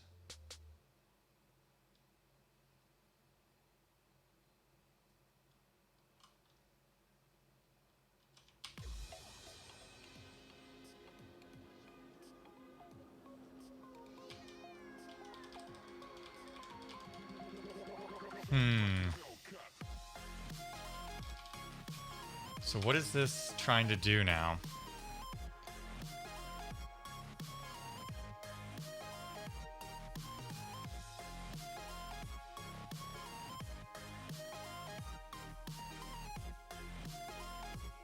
Someone finds you interesting, sir. It appears we have a new follower. Niliam, thanks so much for the follow.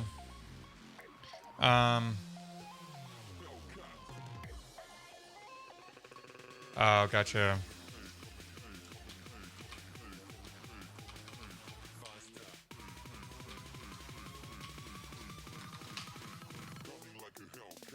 Wait, we're already doing that.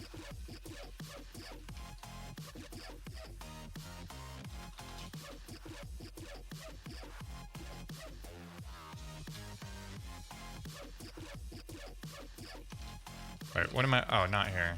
Is it here?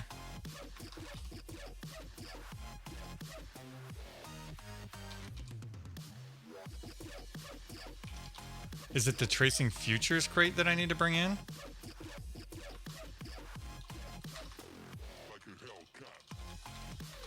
Ah, I can't spell instrument. Use tracing futures. But we didn't. Yeah, so we need to use that crate too. Right?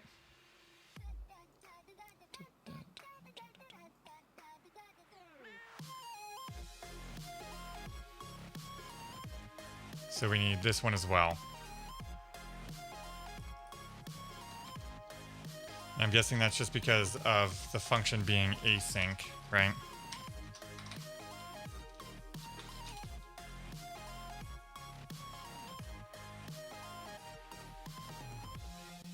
Not sure why these are here, right?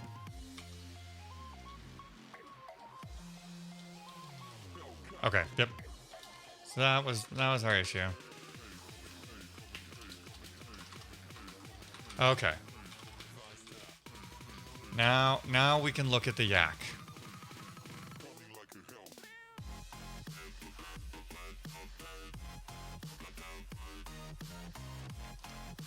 Yak. IRE integrates into tracing, by the way. And IRE is what we're using for main, right?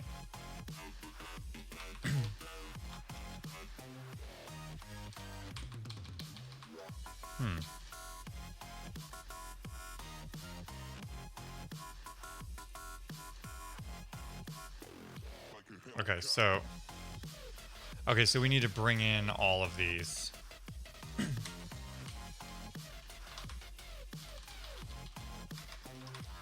Ah. Tracing, debug, and instrument. Okay.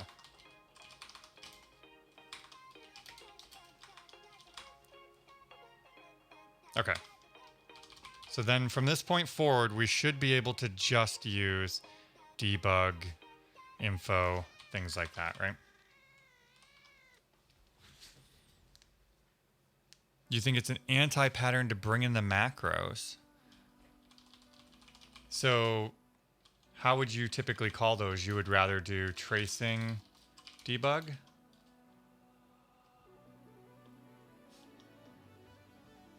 Okay. Okay.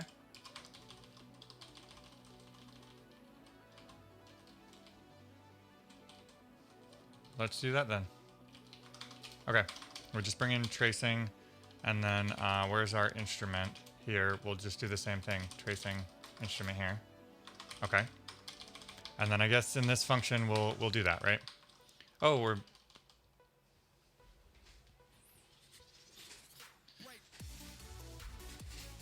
there's a lot of info macros, because if you also use log in the same crate, you'll have a fun time figuring out some of the weird errors. Okay. I will take the advice of the seasoned professionals.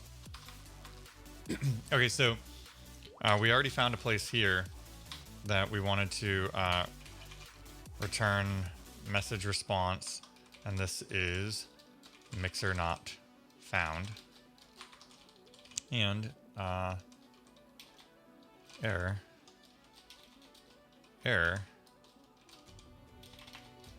not found. Okay. That's that. And I guess we could use this here. What are we going to call it? A warning? No. Tracing.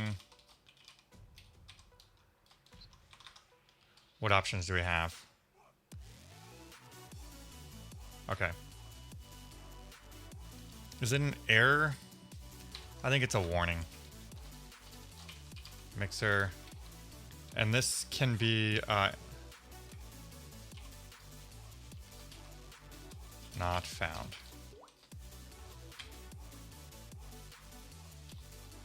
Well, no, because we should already have that information, right? Because of that instrument line.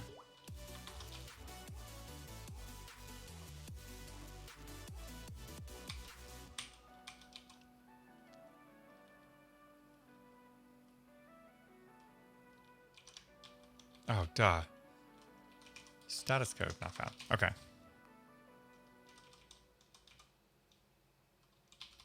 Okay. So, I mean, we could put mixer name here, right? We could say mixer equals mixer name. Wait. What's that syntax look like?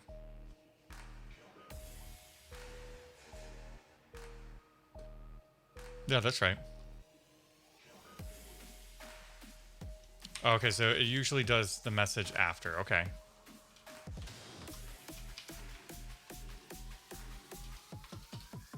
So something like this. Okay. Okay, so that's the starting point. So I don't know. Let's just, whoa. All right, we've got compile errors. Ah, all right, right. This is just a difference in naming conventions. Theirs is named this way. Okay. I need to turn off these errors. Okay, the trait tracing value is not implemented for standard string.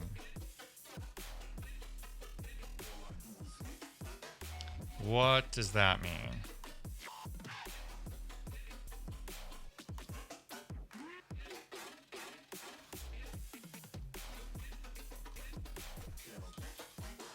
And why is it saying we have redundant imports?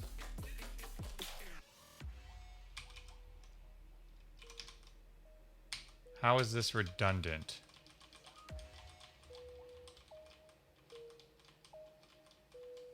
Is it because it's...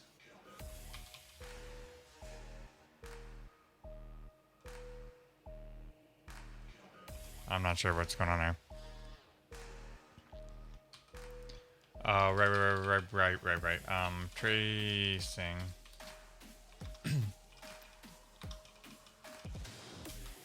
So it's complaining about mixer name, right?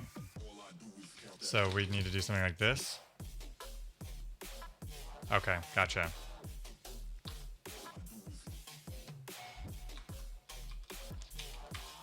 Oh, right, because we're referring to everything that way. Well, tracing futures... Okay, that works.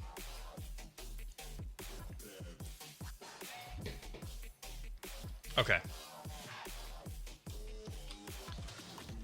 So I'm curious what this looks like. So let's just do a cargo run here. Nick Sative, how's it going?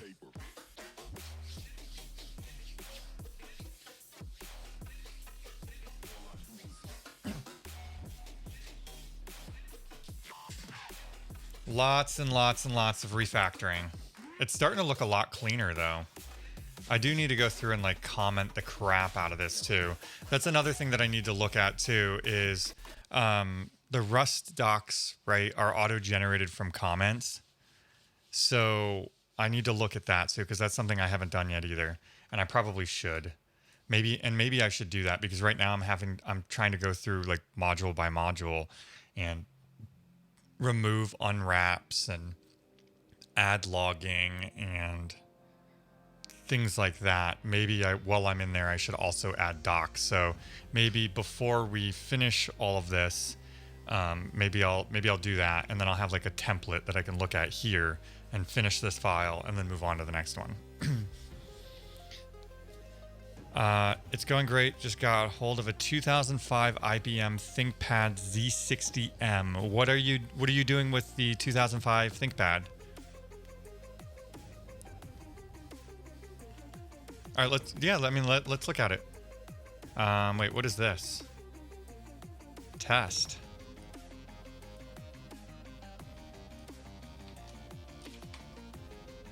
Where on earth am I outputting that from? I'm guessing it's going to be a format test. Oh.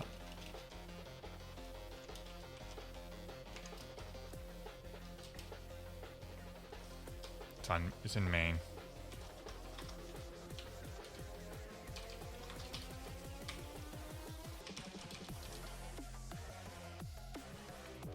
It shows my binary as main. Yeah, that's the name of the file.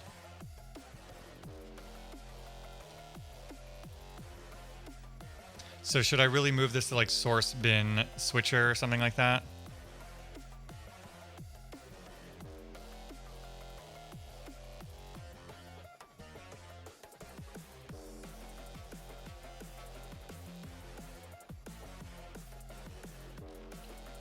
Yeah, so that was one thing, like I thought that the names mattered, like it has to be modRS or libRS or main.rs. Is it possible to have like source bin and then some other name .rust?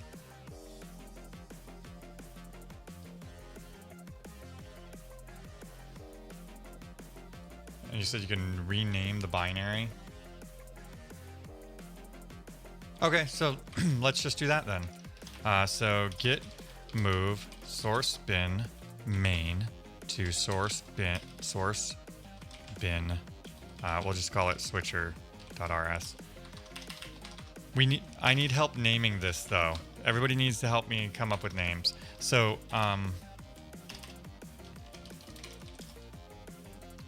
I like puns, so I was kicking around ideas too, like, because this is kind of based off of this Brave project too, and so there's a Disney movie called Brave, and I was thinking about naming mine after a character or something in it. I don't know yet. If anybody has any other creative ideas for this the Switcher project, I am all ears.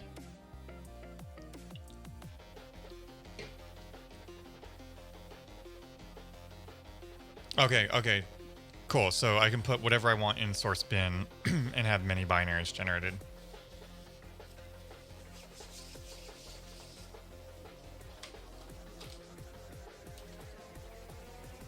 Don't ask me for naming. I choose SFSS as a name for my simple file sharing server. Her name is actually Merida. And her dad's name, the king, his name is Fergus, which I was thinking about naming it.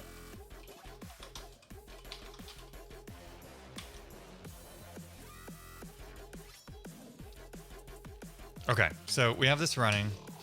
Let's add a... actually, we don't need to add a mixer. Let's try to add an input to a mixer that doesn't exist. Perfect. So we got 404. We're being told the mixer isn't found. That is exactly what we want. And here is our warning message. So one thing I don't like here is it's just called add. So we don't really know what we're adding. So we need to figure out how to do that. But here's all the information about the request.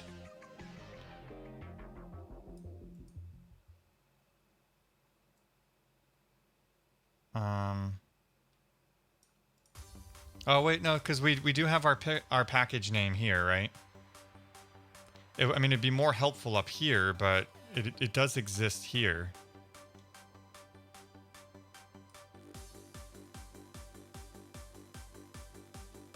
And I guess,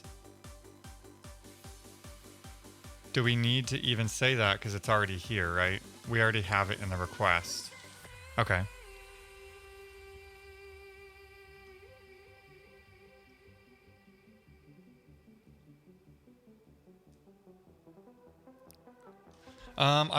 What is the antagonist's name in Brave? I'm trying to think. It's been a long time since I've seen the movie.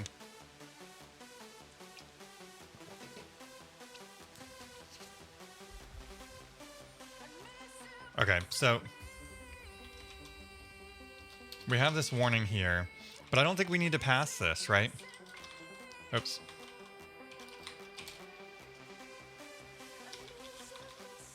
Because we already have the information being captured up here.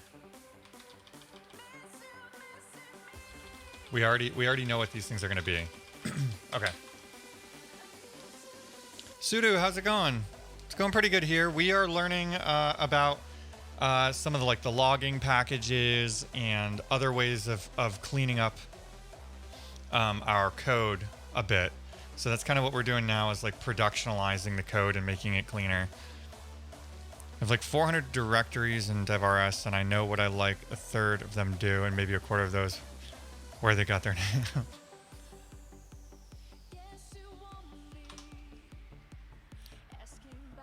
Okay, so it looks like we have at least an example of how to use this stuff. So that might be a good starting point here.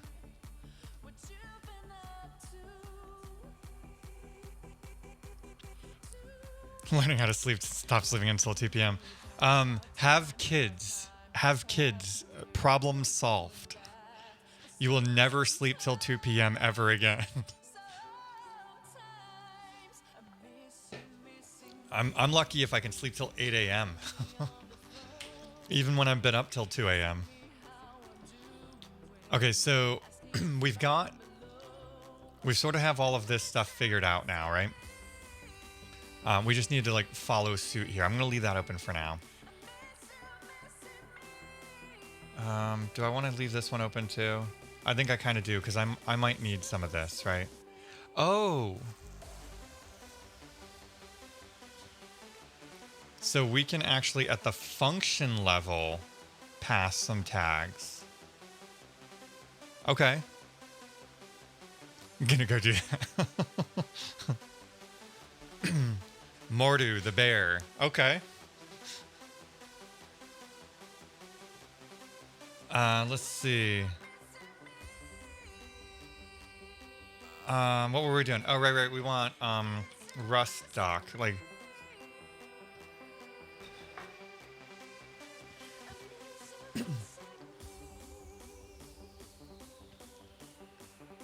foo is a function. Yes.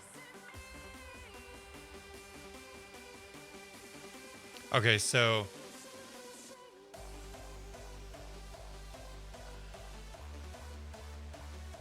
using standalone markdown files can also generate HTML from standalone markdown.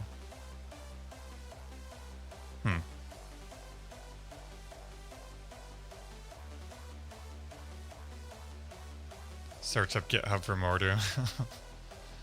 All right, I want to see, like, so I understand this. So we have 3 slashes, and I think Musin said that this is markdown, but I'd like to see, like,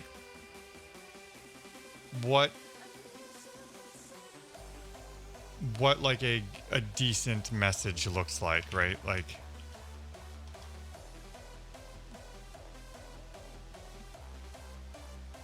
what's a project that has some good docs for it that we can steal, borrow,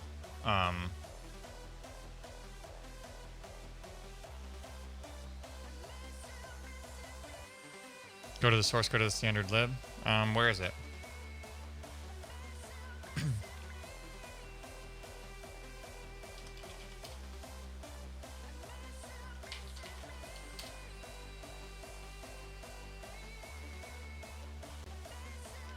Oh, docs.rs.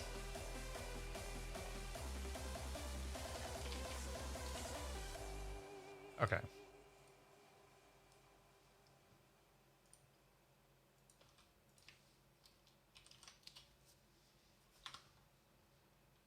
Okay.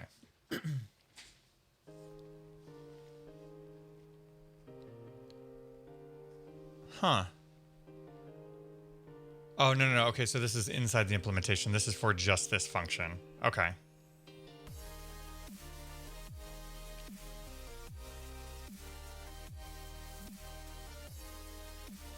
Oh, wow. So we have examples and everything in here.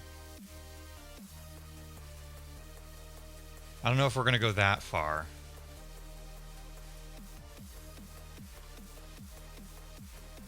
And now, do you typically write your docs on the type too?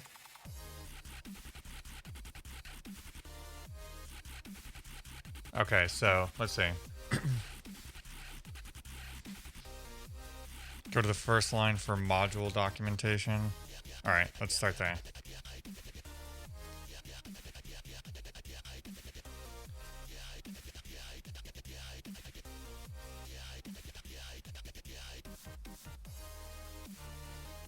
Okay, so this is like what we would put in our mod.rs.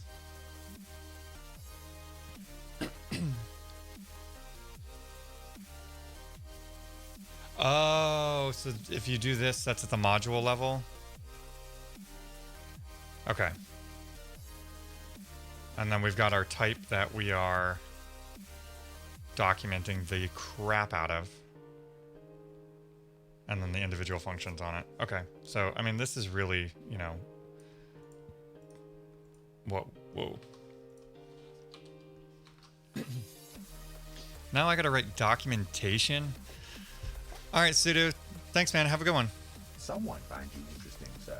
It appears we Reeman, have a thanks so new much for the follow.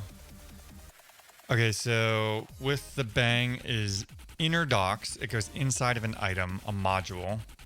Is an outer doc. It goes outside of an item, a function. Gotcha. Thank God it isn't me. Yeah, I hate writing documentation. Okay. So,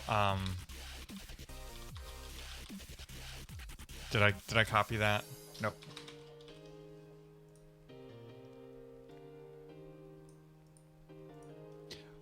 Oh, right. So this is outer because it's above new, right? So let's copy this. So this isn't really a function, it's just a type. What's some information people usually add on type?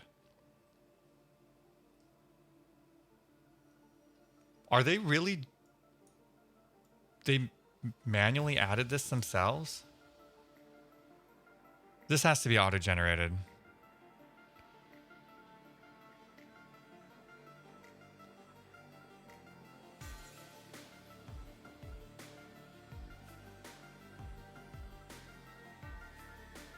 Get. So this looks like it's just mentioning what functions exist on the type. Is that necessary? Like why doesn't the documentation grab it from the implementation? No, because I don't see that in there.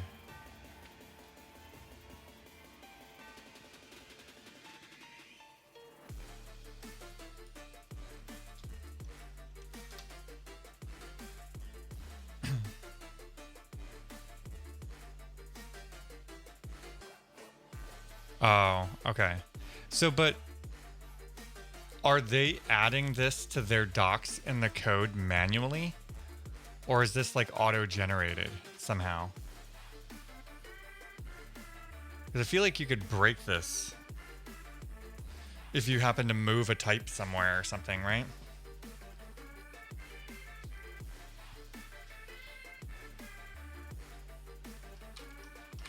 Okay.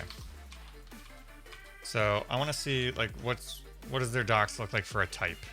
Let's document a type, and then let's document a method on that type.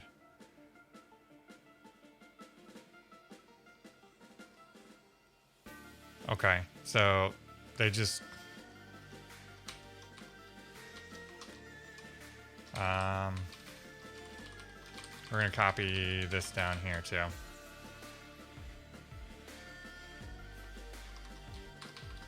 Okay.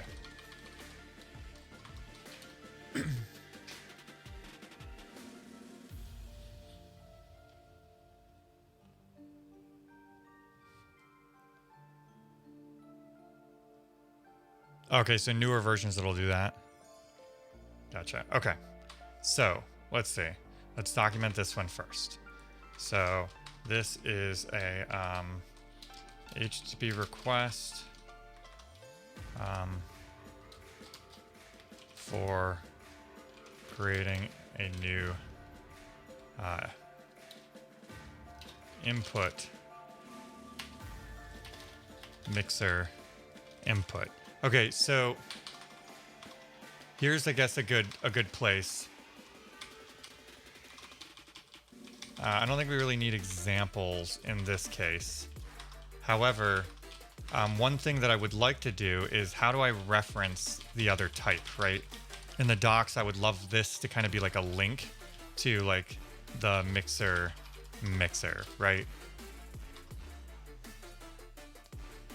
Good luck with the docs. Bailing, of course, that's the way it works. Everybody wants to work on the fun stuff. Nobody wants to work on the docs. I don't blame you. I don't even want to work on the docs. Have a good one, man. With markdown link. So, which is what they are doing down here, right? Scrolling. No, that's not what they're doing there. So like this.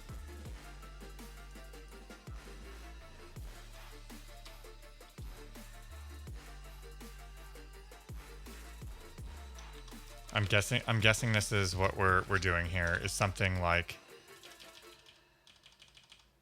this. And I'm guessing here is what we want it to say for the link, and then this is what we want it to be.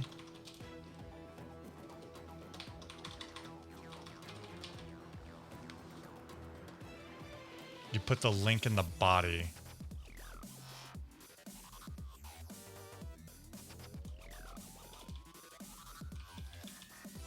So we can't put it here. We have to put it like down here further.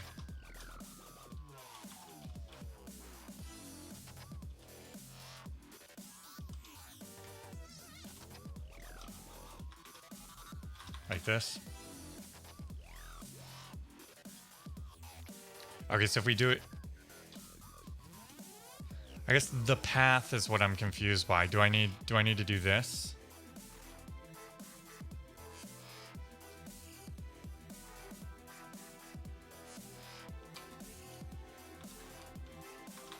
Right, so this is the word that's linked. Okay, so you're saying I need to do like this, right? And then, so this would be, its full path is create mixer, right?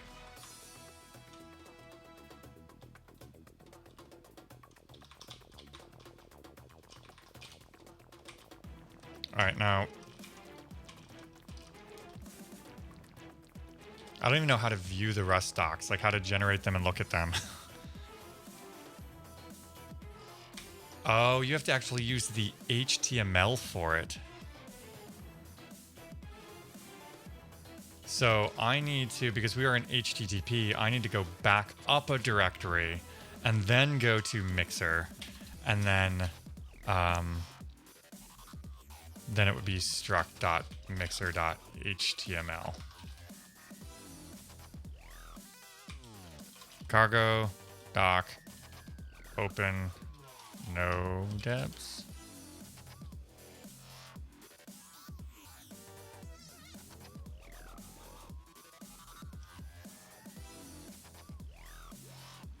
Okay. What is this craziness? Wait, Dark Reader is on too.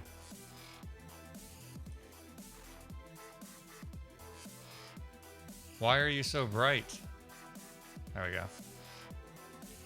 All right. What were we working on? Input.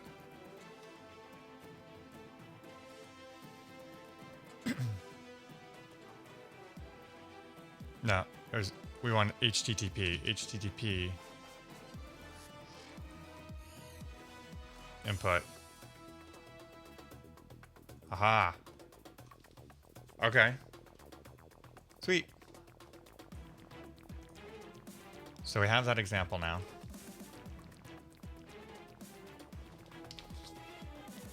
If you have nightly, though, you can just do Mixer and it'll figure that out for you. See, that's what I want. How do I get nightly?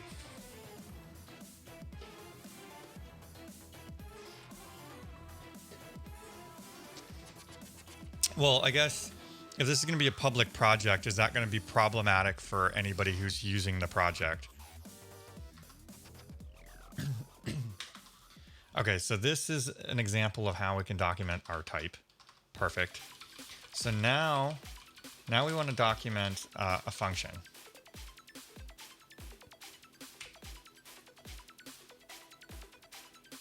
And this was like an example we had, right?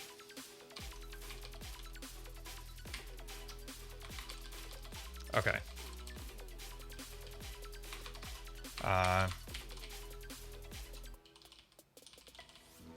Constructs a new create request from a JSON body.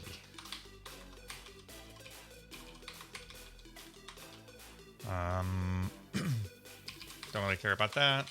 All right, let request equal create request from JSON body. Can we call that? No, because it's Warp that uses this. How do we document that?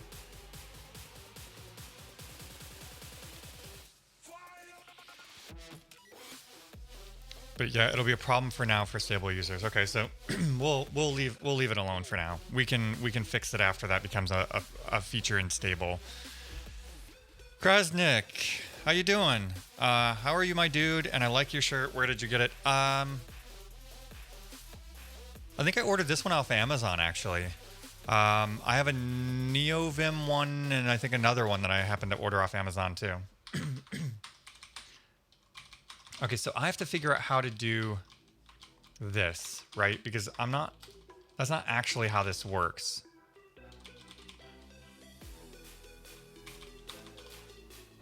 Because Warp calls it.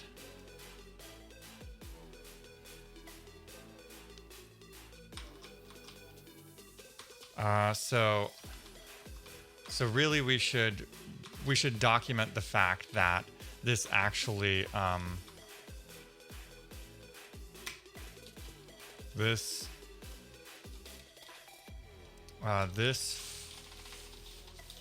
function consumes the HTTP request body through Warp.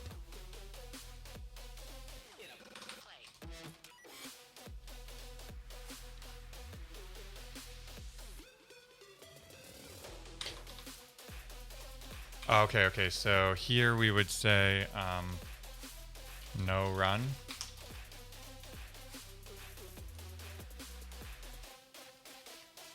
Yeah, so this one, we don't want it tested, right? Okay, cool. Should panic, no run, compile, fail. Okay, so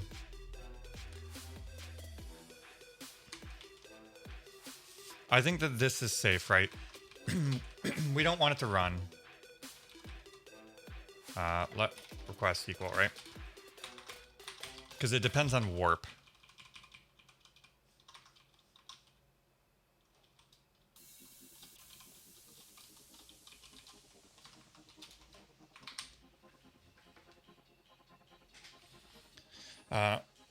And hash something won't be shown in the docs, but will still be executed. Okay, cool. So if we do, so that would basically create a situation where we could, I don't know, initialize Warp request, right? Or something, right? So we could do this logic here that we need in order to initialize our code, but the documentation would only show this value here. Okay, yeah, I like that. Demsky, how's it going? I'm committing a cardinal sin here. I am writing Rust, or attempting to. Well, the audience helps me learn. So we're currently like, I built a working proof of concept of like this RTMP switcher. So do we have so we're building like this switcher here where we're allowing people to push streams to these RTMP endpoints. And then we have basically a mixer here that's going to allow us to send to one or more outputs and, transition from one streamer to another, or, an MC and back. And I'm hoping to have it done by GopherCon to use it. I don't know whether I am. It's a lot of work. But we want to be able to like measure bitrate and fall back to videos and use like a scheduler to signal like adding outputs and inputs. And we've got like picture-in-picture working. We've got recording this input as it comes in here before it's been mixed together.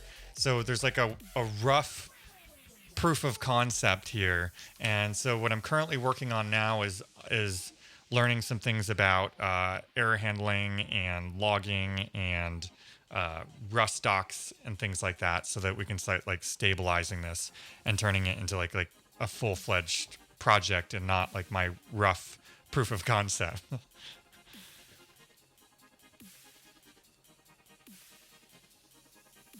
Yeah, the Warp stuff I feel like is going to be kind of painful to set up there, and I don't think that it's necessarily needed here for that.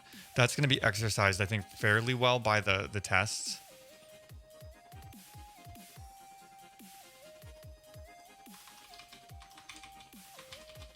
Yeah, it's pretty cool. I'm actually kind of surprised. We haven't even like played with it today. I haven't even like demoed it. I'm curious whether everybody here has seen it yet or has just been hanging out to learn Rust with me. Okay, so that works. Yeah. Wait a second. Oh, right, because this is basically the same thing. So we can just copy this to our update request.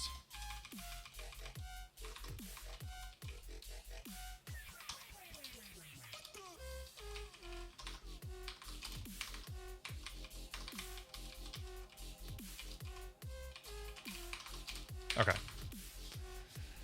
There's also multi-line doc comments, but some notable Rust people would pretend they don't exist. Multi-line doc comments. Isn't this already multi-line though? Or do you mean something else? Oh, okay, for using / stuff. But here, yeah, we haven't done a demo, and let's see. There's a good possibility that we've broken things in this refactor, but I'll do a quick demo for everybody who's hanging out here, who may not have seen what we have working here. Someone finds you interesting, sir.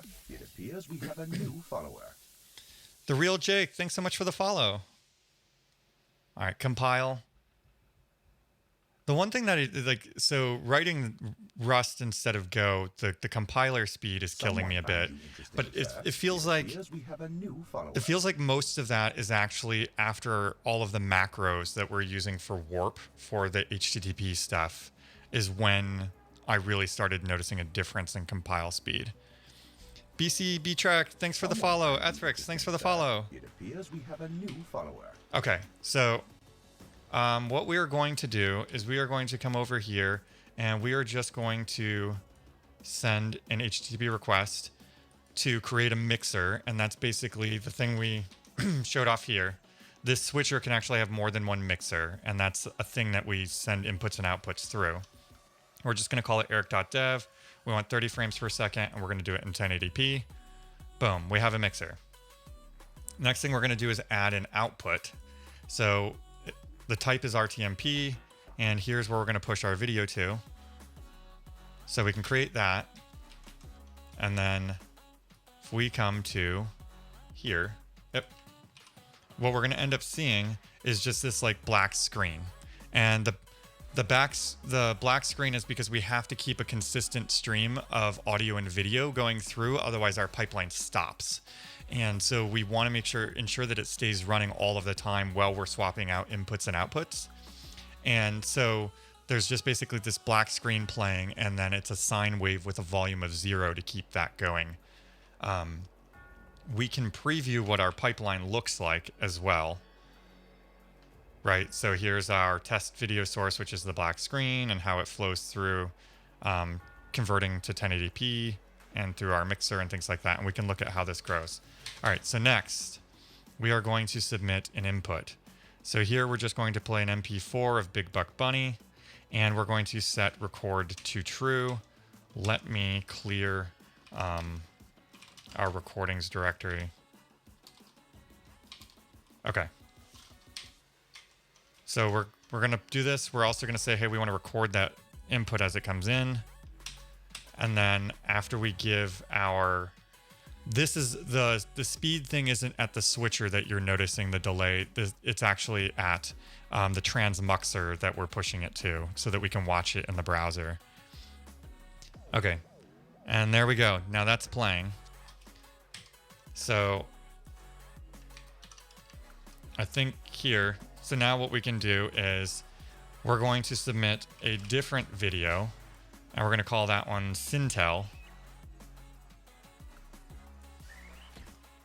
And then in a second, we should be able to, we'll watch basically, you'll be able to hear them both, right? Because we just added them together. So it's Sintel's going to come up front. Oh, so there must be some sort of format issue here because Sintel is not playing. Did we get an error? Oh, we got an error. Could not initialize supporting library. Okay, so I guess we are going to have to debug that one. All right, let's remove that input.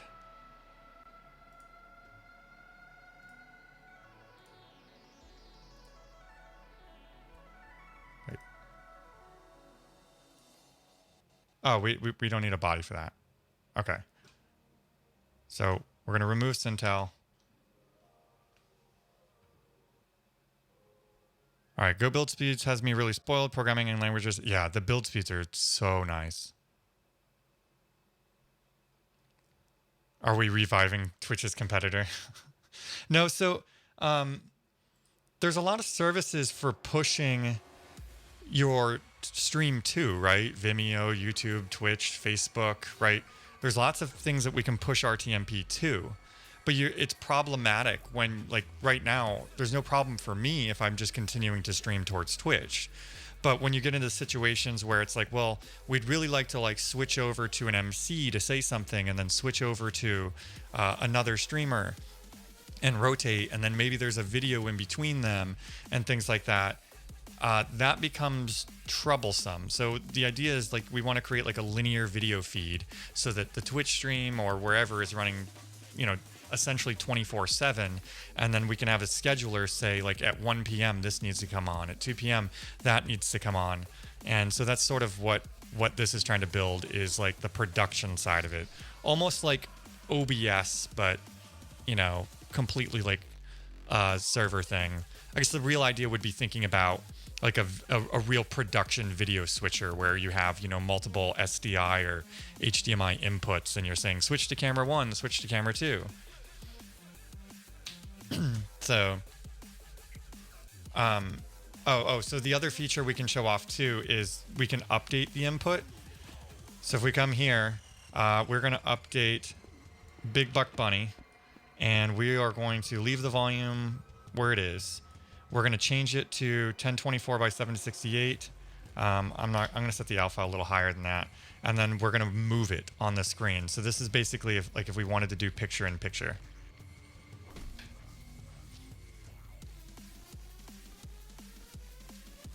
And then in a few seconds, boom, there we go. It's completely resized. We've set the alpha of it. We could come back and, I don't know, move the Y position back up, change the alpha back to 1. And so this allows us to kind of get creative with this, where we can do picture in picture and move things around. There we go.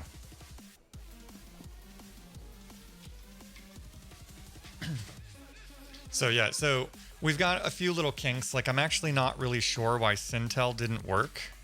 That one actually surprises me a little, because that is one that we have had working in the past. Wonders may never see. Let's see. We have received a new subscriber. Let's turn off recording on that, and let's add this as an output. Werewolf Dev, thanks so much for the sub. I really appreciate that. OBS as a service, exactly. So we actually have some, like, yeah, see, there's Sintel now. So why did Big Buck Bunny break it? So now we're submitting, oh wait, did that fail? Yeah, okay. So now we should see Big Buck Bunny come up in front of it. There we go. And then we could, where's our update, right? Let's see, now we should be able to resize this and move it. And if we're fast enough, we're not going to be fast enough. I was going to say we might be, oh, there we go. There's our picture in picture. But yeah, so I've done some scripting of OBS through the WebSocket, but it's kind of problematic. It works, right? And we're using it for some stuff, but it's a lot more clunky than it needs to be. We really, for resiliency, it'd be nice to have these things running in containers and then have it restarted for us, potentially have more than one running so that we can have failover, right? So the idea would be here, if RTMP or videos were the inputs, we're fetching those, we're pulling them, which allows us to run more than one of these. And then we could have these push to different locations. And at the origin side, you could have more than one set of manifest files for HLS or MPEG-Dash or whatever the player is consuming. And then that would allow you to fail over there. So that's kind of the idea here, is we're trying to build something more resilient, as well as with OBS, we don't have the ability to get sort of insights into things. So I guess let's look at our pipeline here. So this is our giant pipeline of data flow, right? So here's our two individual inputs and how they're decoded and things like that. They come out the other side. You know, we're scaling the video and doing some things. So there's a lot of like steps that happen to the individual data streams inside of this this video container, right? So we're decoding it, we're re-encoding it, we're scaling it, we're changing frame rates, we're doing all kinds of things, but we end up in situations where, well, you have OBS doing this and it's running, say, 24/7, right? So conferences like GopherCon, if we can get this done in time, this is super valuable for. But what about things for, like, there's a project internally at work that we're using for Microsoft. There we go. Microsoft's Learn TV, right? This is all through a scheduler and things like that, and it's supposed to create like a linear feed here. So we're also going to use this for that. But this runs 24/7. We don't know that audio cut out unless people start complaining and messaging us, right? So if this thing's just running at 1 a.m. and nobody's around, how do we know, right? So by moving all of this into code, we're able to kind of put elements in here, and we could measure bitrate, we could measure volume of audio, we could do a lot of like anomaly detection on that type of stuff, and then be able to do alerting and monitoring and metrics and things like that to be able to say, hey, the audio is out. It's out on this side, or it's out because it's not coming in from this stream and things like that. So long term, this is a better thing to build on top of than OBS, right? OBS has its things, its problems that it solves, but for this particular use case, I think this works quite a bit better.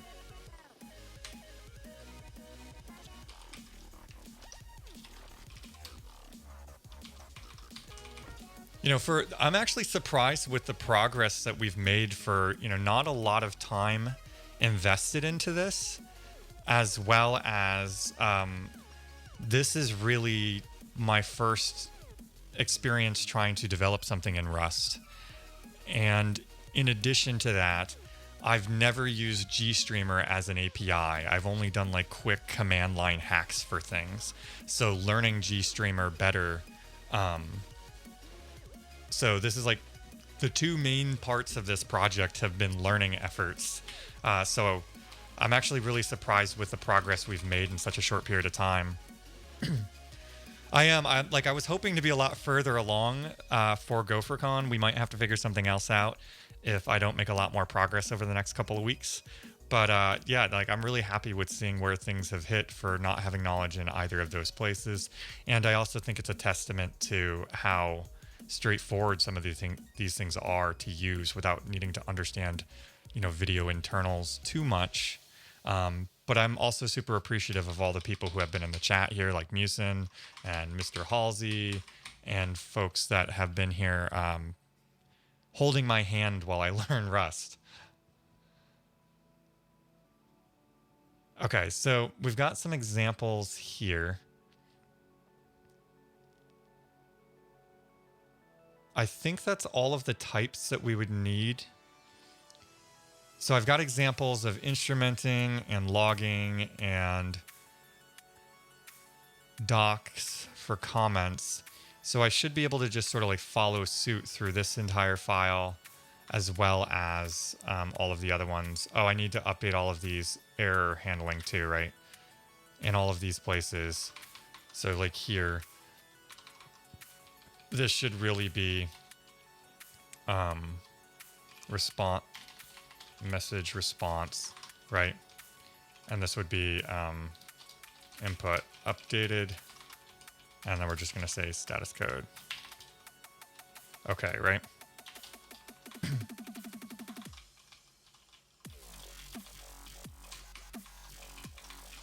Something like that, right?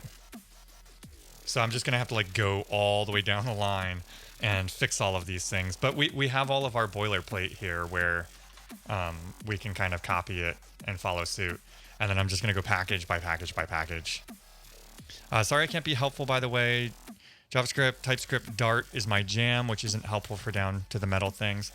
You know, I'm not as down to the metal as some other folks here, right? Like M. Dembski here is one of the developers on the Go compiler, so I'm not nearly as down to the metal as he is.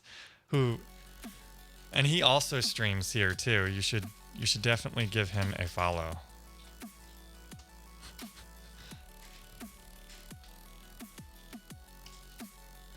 Kind of like three-way booleans in SQL. But yeah, you can pick all of this stuff up, Werewolf, too. You know, a little history of mine. I actually am a high school dropout. I never had a formal education. I never went to college or anything like that for this stuff. I cut my teeth in web development and have just slowly moved down the stack, right? I started out on the front end, and then I would talk to back end folks and collaborate with them, and it was like, oh, this is cool. How do I do that? I want to go work on that. Did that for a while, and then sort of started moving towards systems programming and distributed systems. Yeah, Rust, as like the basic side of things, like if I wanted to just write a command line app or different things, wasn't too hard. It's really when we started getting into a lot of the other stuff, especially with Warp, that I started to struggle with it. But yeah, the basics of Rust were pretty easy to pick up. I mean, I will say it's been a long time since I tried to pick up Go. I started using Go full time in 2011. So it's been a long time. It's hard to remember back then, but I feel like I picked that up faster.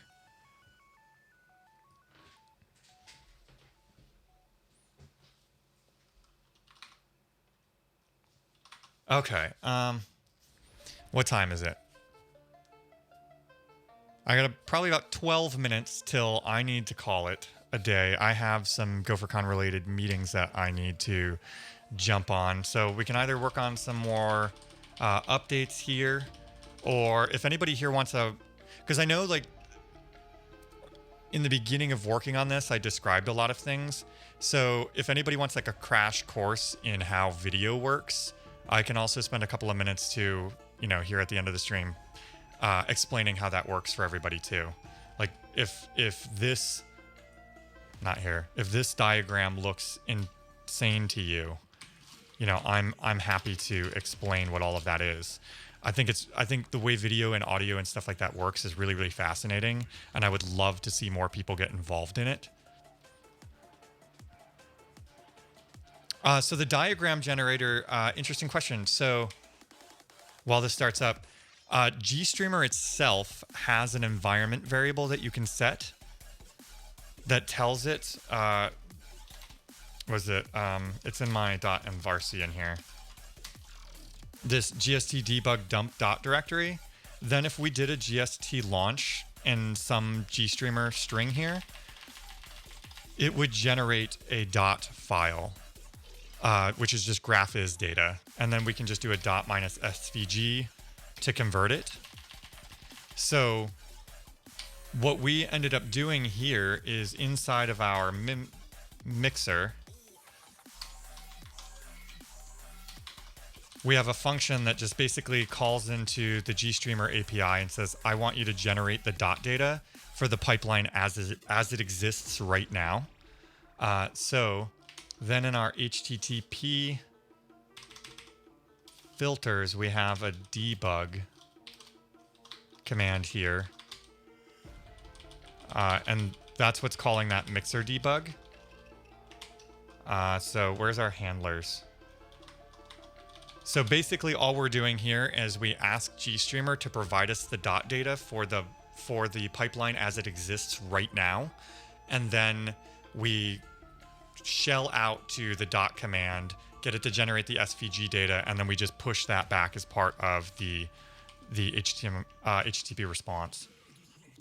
Okay, so that mixer's not found. Let's add the mixer. Boom. All right, let's add an output, and then I can walk you through what's happening here.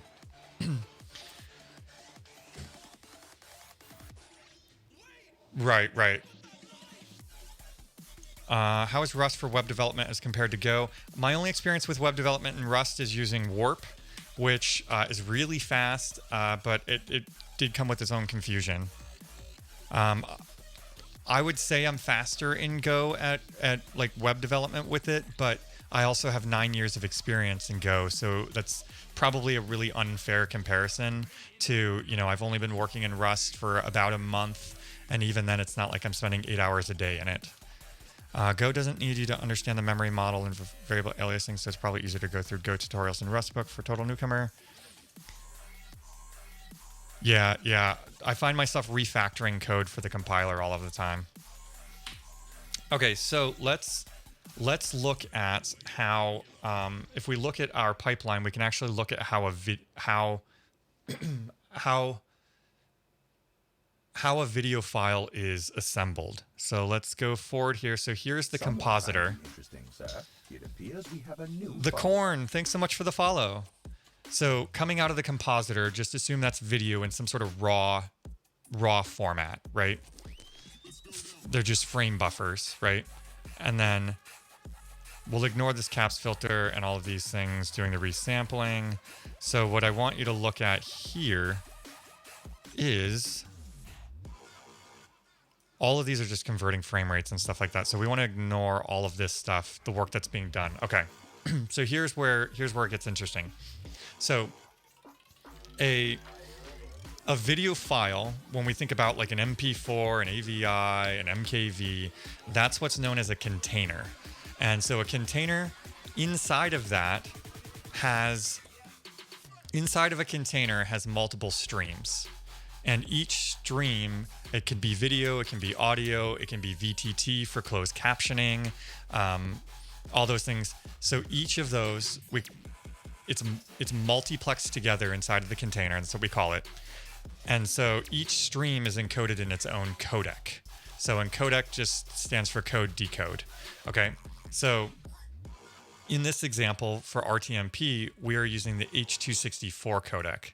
So here you can see us encoding our video, our raw video data, into H.264. And then if we move down here a little bit for the audio, you can see that we are encoding our audio into AAC format.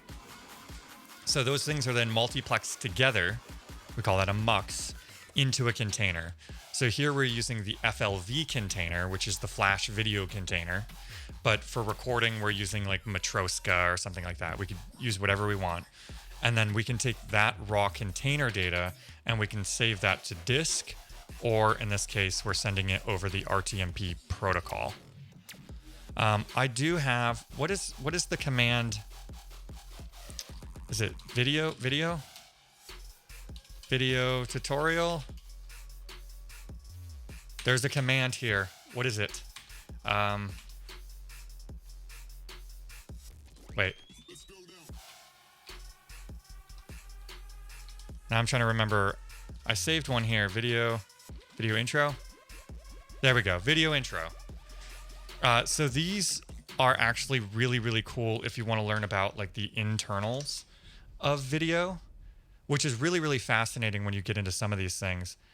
So scrolling down, we start talking about kind of like how pixels and things like that work, how, luminescence is determined. And the crazy thing is starting when you start to understand that your eye perceives luminescence like so much more than changes in color. But this should start talking about like different color formats, 422, 420. Yeah, how optical nerve but yeah, so this is really cool if you're interested in how all that stuff works. When we talk about different frame types, like what is a keyframe? So an iframe is also referred to as a keyframe. That's exactly what you think it is. That is a full picture of the image, right?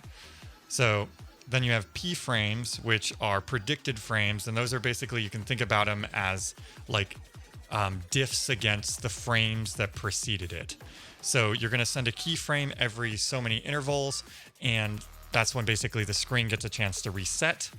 And then from there, we're going to send predictive frames to just make changes local. And if sometimes you can get mismatches there if you don't send enough keyframes. That's when you start seeing like weird blocky behavior. And then B frames are bi-predictive. These ones are interesting because they use both the frames that come after them as well as the ones that came before them. And the fact that you see these is why, like, if we start looking at a decoder, you might see two timestamps. You'll see a PTS and a DTS. And DTS is the decode timestamp, because when we encode these, we might actually put these frames in the appropriate order so that we know how to use them, right? So all of the B frames may actually show up earlier than they actually are presented to make the decoder more efficient. So that's what the decode timestamp is, and the PTS, which is the presentation timestamp, will be the order in which these frames are going to be rendered to whatever display or whatnot. But yeah, if you're interested in like the internals of this stuff, this is like a really fascinating article to walk through.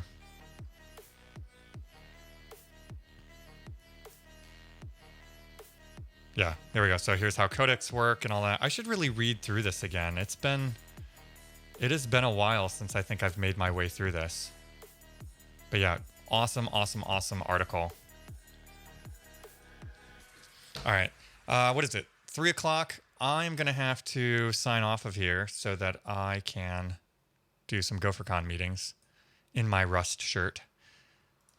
But we should find somebody to raid.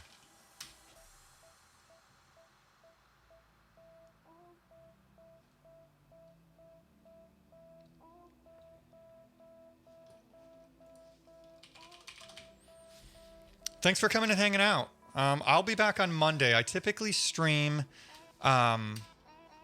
Monday, Wednesday, Thursday guaranteed from about 12:30 Eastern until 4:30, 5 p.m. Eastern. Wait, not channels. And then sometimes I throw in Tuesdays and Fridays, depending on what's going on. All right, what do we have going on? Who's streaming? There's us. Streaming on vacation, game dev in C++.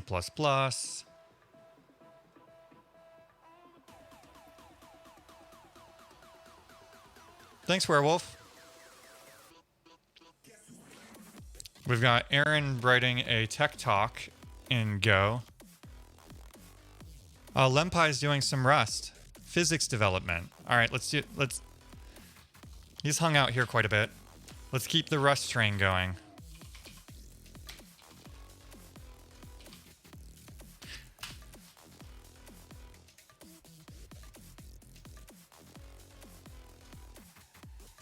Thanks everybody for hanging out.